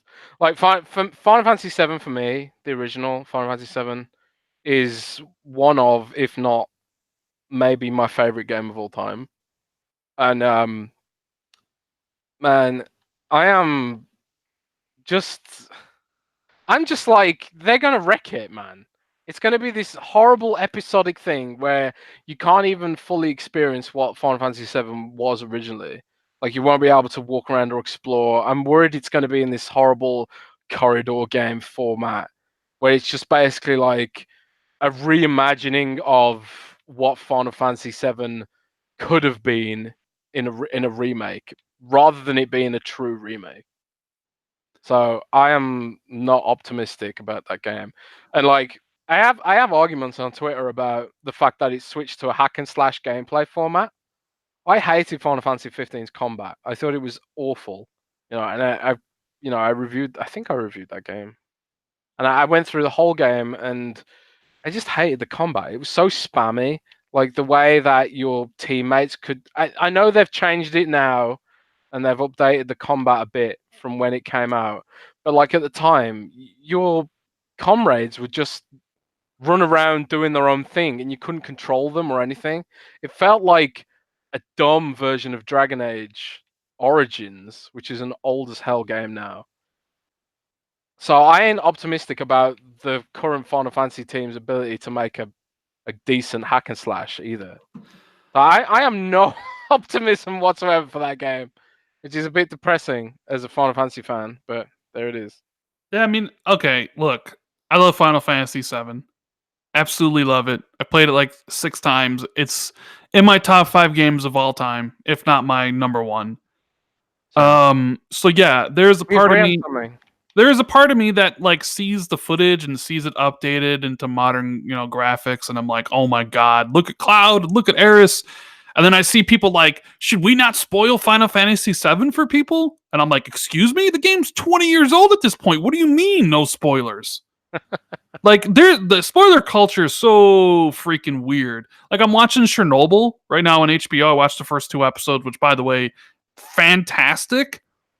And I see people like on social media like, don't tell me what happens.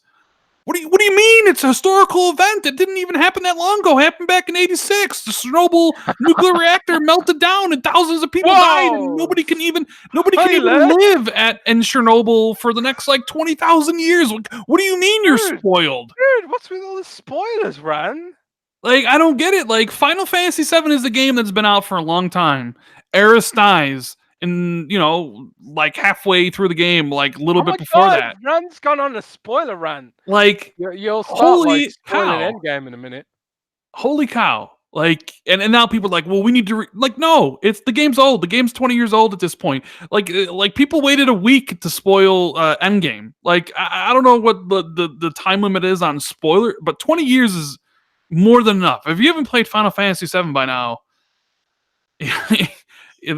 then I don't know what to say. So I will say that when I played Final Fantasy VII, I had no idea what the game was. I'd never heard of the franchise before. The reason I got Final Fantasy VII was because I think like my mom wanted to buy me a gift for doing well in my exams. So she asked the store clerk what to buy, and he recommended Men in Black 2 for PS1. Right. And I was like it was terrible. This Men in Black 2. I can't even remember, but I couldn't even figure out how to get out of the first area because it was so unintuitive. And I was just like, thanks, mom, but I just can't play this game. So my mom took it back to the store, and the guy was like, why don't you try this game instead? Final Fantasy VII. We got loads of copies in. Give this a try instead. And so lucky, it just blew my mind, Mm-hmm. So for me, experiencing all those spoilers, which I'm not going to spoil because unlike Rand, I am respectful of people's inability to play a game that's 20 years old. But experiencing those spoilerific moments for the first time as a kid was just nothing like it. And to think that Square Enix are going to try and cash in on that now, 20 years later, kind of annoys me because I know they're not going to do a good job of it. There was always those old memes where like it was kind of like Square Enix and there's like an emergency button, like, oh no, we need to make some money, quick, hit the Final Fantasy VII Panic remake button. And it feels like they've done that now. But I really don't like the current team working on Final Fantasy. Like, Final Fantasy 15 was so disappointing. And 13 was terrible too. And I know there are people out there who love those games, and there are aspects of them that are cool. Like Final Fantasy 15's characters are cool, the world is kind of cool, and the graphics and special effects were kind of cool too. But the combat mechanics were just pure crap. They were terrible. The game played itself. You didn't even have to really interact with it to kill things. Like I got to the Malboro boss fight, and it's like this amazing like, HD modern Marlboro design, iconic tentacle monster. And when I got to him, I basically two-shotted him because the game's combat scaling system was so poorly implemented, and it just sucked all the drama and the epicness out of the fight because the game was just poorly designed. So I am not optimistic about Final Fantasy VII remake at all. I hope that I'm wrong, but I'm probably not.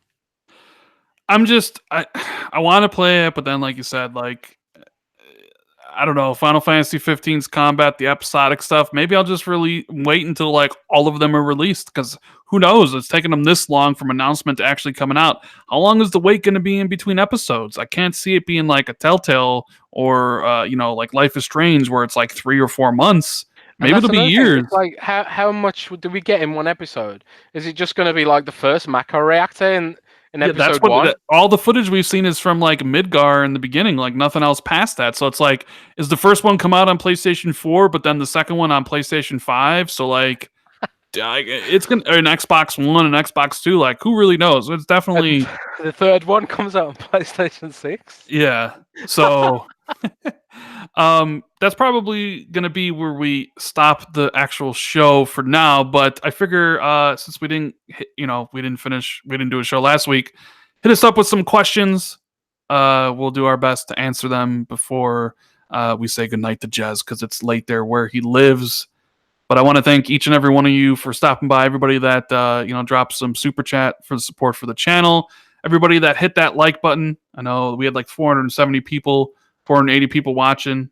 We got 211 likes. If you enjoyed this podcast, make sure you hit that like button, turn it blue before you leave. If you don't really have a question, I want to thank everybody who's going to be listening to this later on Google Play or iTunes. I know Jez, you've been working harder to get that up, like sooner rather than later on the podcast feeds.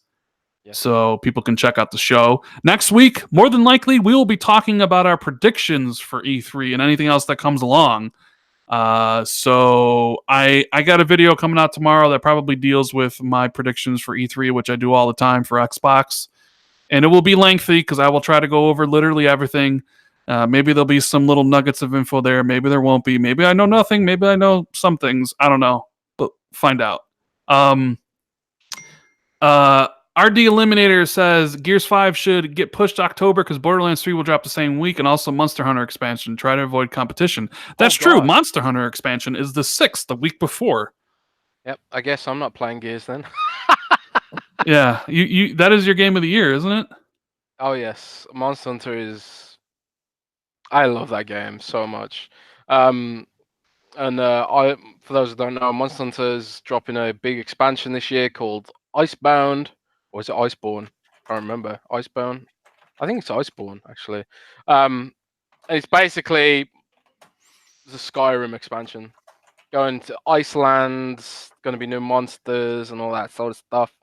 So I'm looking forward to that. I'm hopefully going to get to preview it at E3, fingers crossed. So we'll see if that happens. But that actually, like, I think they could have maybe gotten away with going up against sorry, get tired now. They could have gotten away with going up against one big service-driven game, but like going up against Monster Hunter Iceborne or Icebound. God, I can't remember what it's called now. I think it's Iceborne. Going up against that as well at the same time, which is it's gonna basically be like a whole new game. So going up against both of them, I don't know. Maybe that is a bit iffy. Monster Hunter World is in Game Pass, by the way. But the expansion won't be. Well, the expansion won't be, yeah. So yeah, that's interesting. There's the expansion. There's Borderlands 3. There's Gears 5, supposedly. You got Ghost Recon Breakpoint at the beginning of October. So yeah, there's some games there. The Monkey wants to know, do you think we can expect a joint project between Xbox and Nintendo at E3 2019? I think there is some sort of partnership. I don't know if it'll be announced on stage at Xbox or Nintendo, but I think they have some stuff cooking. Do you? Any? No, I mean I haven't heard anything like solid, but just more whispers. There is that we do know that Microsoft is working on getting the Xbox API onto Nintendo Switch. So like Cuphead will have achievements on the Switch. Maybe we'll hear more about that. I don't know. But it'd be interesting to see. Yeah, definitely interesting to see what they have up in store. Monty wants to know, what games do you play on your phone, Jazz? I played Diablo Immortal. No. What games do I play on my phone? Honestly, pretty much nothing. I hate playing games on my phone. I'm like, at the moment, I'm in a big Minecraft kick. At the moment, I absolutely like hyped as hell for the Minecraft AR game that Tease the build and Minecraft Dungeons and all that sort of stuff. But I tried to play Minecraft Pocket Edition on my phone. I just hate playing games with the touchscreen. It's just not good. It's not intuitive or anything like that. So I don't really play phone games. Honestly, I played Pokemon Go for a while, but I got bored of it now. Um, but I don't think phone games with that sort of fake on-screen joysticks is a fun experience for me. But then again, you get like little kids who've grown up with Minecraft Pocket Edition, and they're just chill with it. So I don't know. Maybe I'm just old now. Hey, do you know that Nintendo has a direct going on right now about Super Mario Maker 2? Yes, I did hear that. People are going crazy for it. Snazzy Crowd wants to know, how does Chernobyl look on your 55-inch LG OLED? I actually didn't watch it on my OLED. I don't have the cable box isn't hooked up to my TV down here. It's hooked up to the 4K TV upstairs. It looks really good though. I don't have an OLED upstairs though. Chernobyl is definitely a must watch. If you have HBO and you're disappointed with Game of Thrones this year, watch Chernobyl. It's really really good. Well, you've already spoiled it for everyone, though. I know. Yeah, there was the nuclear reactor exploded at Chernobyl. Lots of people die. JD Gamer, thanks for the super chat. He says, "What is the one developer that acquired by Microsoft has the ability to single-handedly change the course of the console war?" Okay. Oh. Uh, Paradox. I'm going to answer his question seriously. Okay. Hey, I did. Screw you, man. Rockstar North, Ooh. And Grand Theft Auto 6. Like, if you bought Rockstar North and got the Grand Theft Auto IP along with them, and Grand Theft Auto is now exclusive to Xbox, that is something that could change the tides. Because that is the biggest video game franchise in the world. Do you see that Take-Two updated their sales? Grand Theft Auto 5 is at 110 million copies sold. that's a lot. Red Dead Redemption 2 is at 24 million. Like, I know people will say Cyberpunk 20, or CD Projekt Red, and they're great. But I'm sorry, like Rockstar, they're just on a completely different level than every other developer out there. Well, the thing about as well with Grand Theft Auto and Red Dead is that you have the online component, which fits well with Microsoft's whole service mission. And they have teased that Cyberpunk will have some sort of online aspect to it as well. So it'd be interesting to see like whether, because CD Projekt Red, they've been on the record of basically saying we want to be the next Rockstar, and to be the next Rockstar, you basically got to make GTA Online now. So I don't know. I think the only answer to that's Rockstar. I don't think CD Projekt Red is as big. I mean, other ones, like people are saying like Capcom and some of these other ones are for it. I mean, 4A Games would be a good pickup for Microsoft, but they're not. They don't have the ability to single-handedly change the course of any war. And I don't even think, like, maybe after they left Microsoft, people thought that of Bungie. But I think a lot of people's faith in Bungie has gone down over the course of time. But I think without a doubt, it's by far Rockstar. I don't think anything comes any close to it. Well, I mean, could you count Ubisoft? That's a publisher. I mean, I don't know. Single entity? Because no, hang on, because Rockstar is a publisher too. They just bought a studio. True, they are a publisher, but like and that's why I said developer. I said Rockstar North because they're the ones who makes Grand Theft Auto. I'm saying if you got Rockstar North with the Grand Theft Auto IP, that by far is the biggest one. And like Ubisoft, yeah, that's a publisher, but that kind of goes against the question. So that's why I said what I said. Well, DJ wants to know when's your next vid on E3 on YouTube? Probably tomorrow. Gunstar wants to know, do you see Xbox apps coming to smart TVs? Yeah, I think eventually the xCloud or whatever they're going to call it will be on smart TVs. What do you think, Jez? I will say that we had heard a long time ago that Xbox movies and TV was supposed to come to Android and other devices, but apparently it's not now because there's licensing payments involved that Microsoft isn't prepared to pay, which is really annoying. So I think like maybe we won't see movies and TV ever come out for those platforms because Microsoft's kind of hoping that Disney's Movies Anywhere consortium will be that for them without them having to pay a licensing fee or something, I guess. But yeah, I think we'll see Project X Cloud on other devices at least. Mm. Let's see what else we got here. NASCAR says, "Hey, heard you be on Dealer's channel after E3 2019. Yeah, I'll be on his show as soon as the conference is over. Be on Dealer's show right there, and then after that show's over, we're gonna come and do something on my channel. So, yeah, well, a lot of things to be talking about after the conference on that Sunday. Um, Borocho wants to know, will you guys ever create a Patreon? I mean, I've thought about it, but I hate asking people for money. You know, like maybe one day. Like I don't know. It's I just I don't like asking people for things. I don't know if it's the same thing with you, Jez. So it's just Yeah, I like, feel the same way, but you know, if there's a way like to create a Patreon and then maybe use the funds from it to give back somehow, and I don't know. yeah. I mean, yeah, I'll think about it because I've thought about it before, and I know a lot of people have successful Patreons and do a lot of good things for that stuff. But I don't know. Maybe I'm just not built like that. Maybe I will. We'll have to see. Dark We could do merch, Rand. We could have like merch. like a picture of your face on a pair of underwear. No, who would buy anything with the picture of my face on it? Like, come on, Hey, come it's on. not funny. Mr. Kima said, Rand, did you watch the xCloud GDC presentation? I watched some of it. Did you watch any of it, Jez? Nope.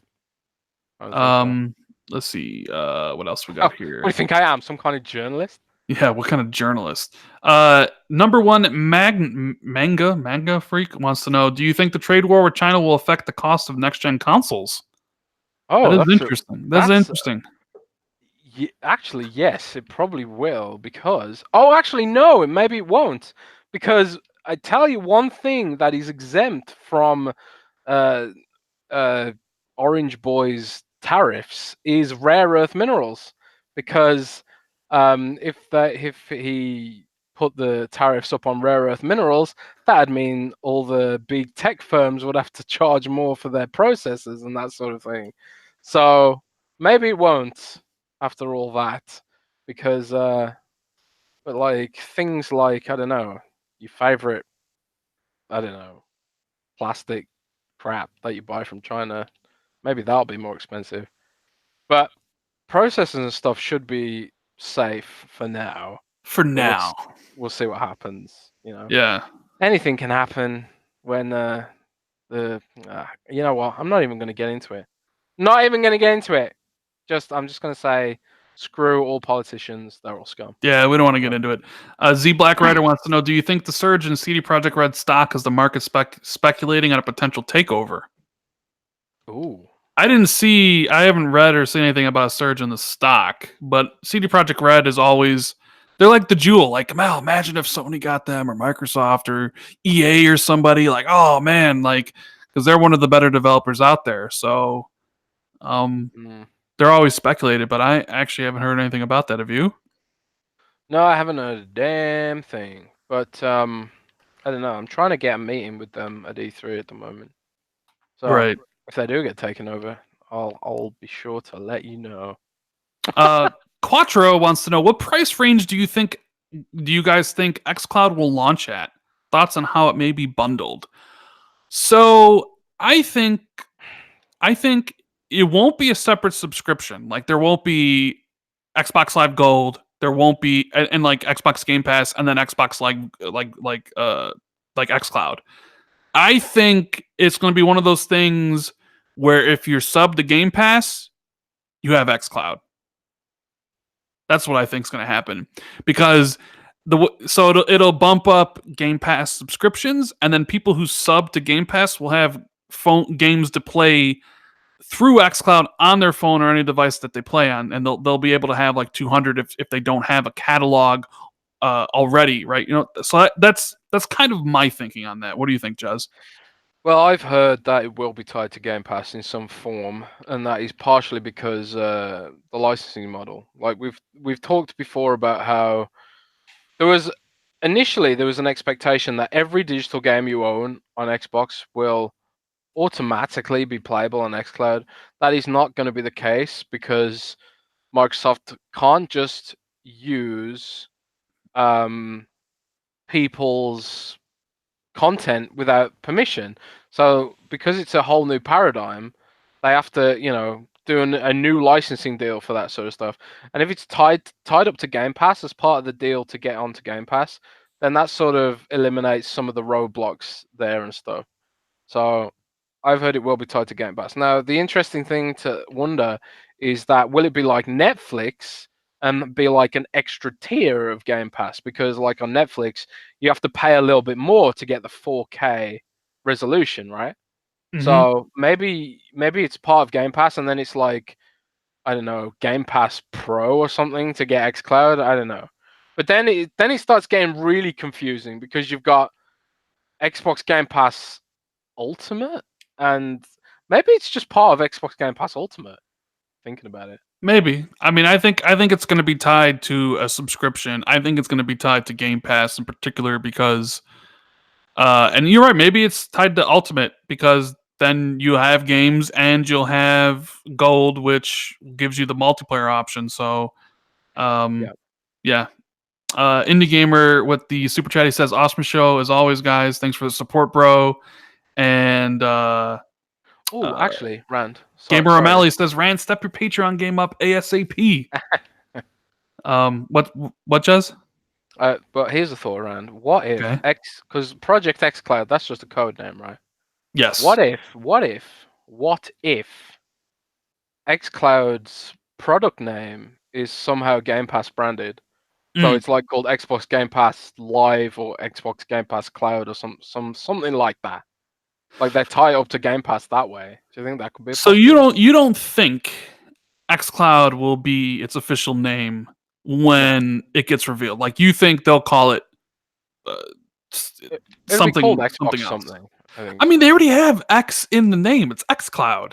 Like it's like this a situation like here's Project Natal, and now we have Connect. You know what I mean? Yeah, I think so.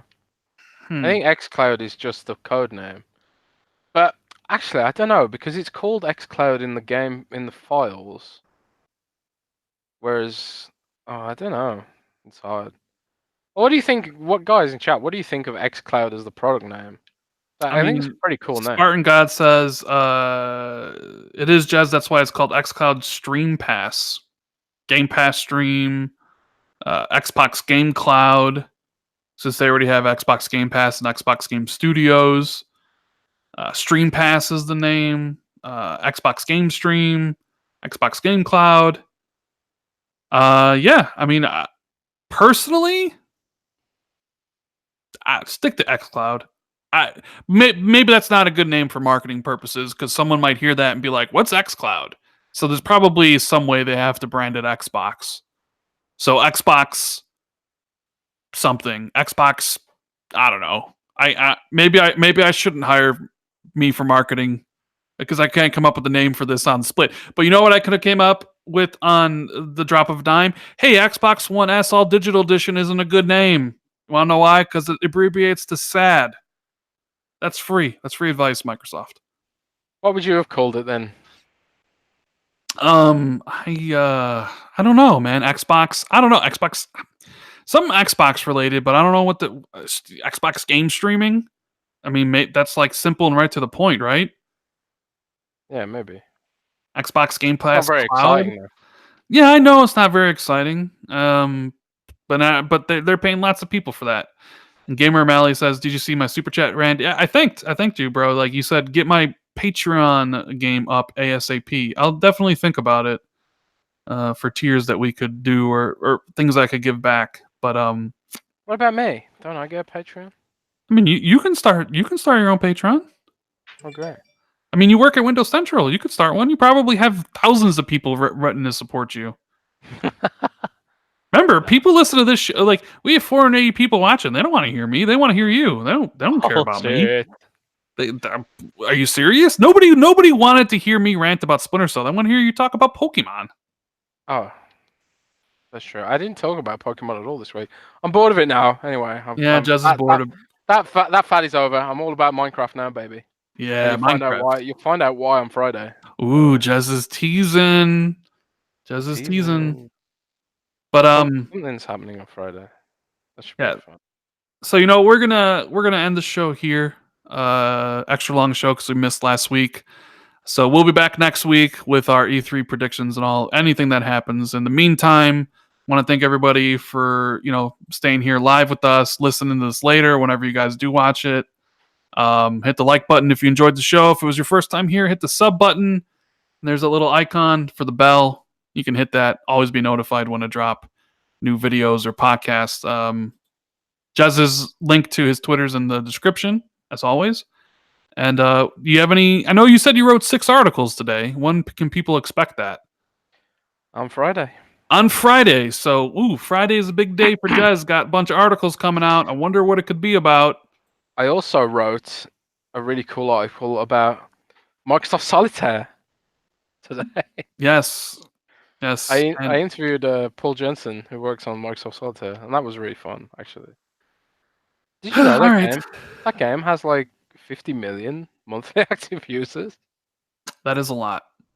That is quite a bit. But yeah, that's it for us, guys, and we'll see you next week. Later. Bye.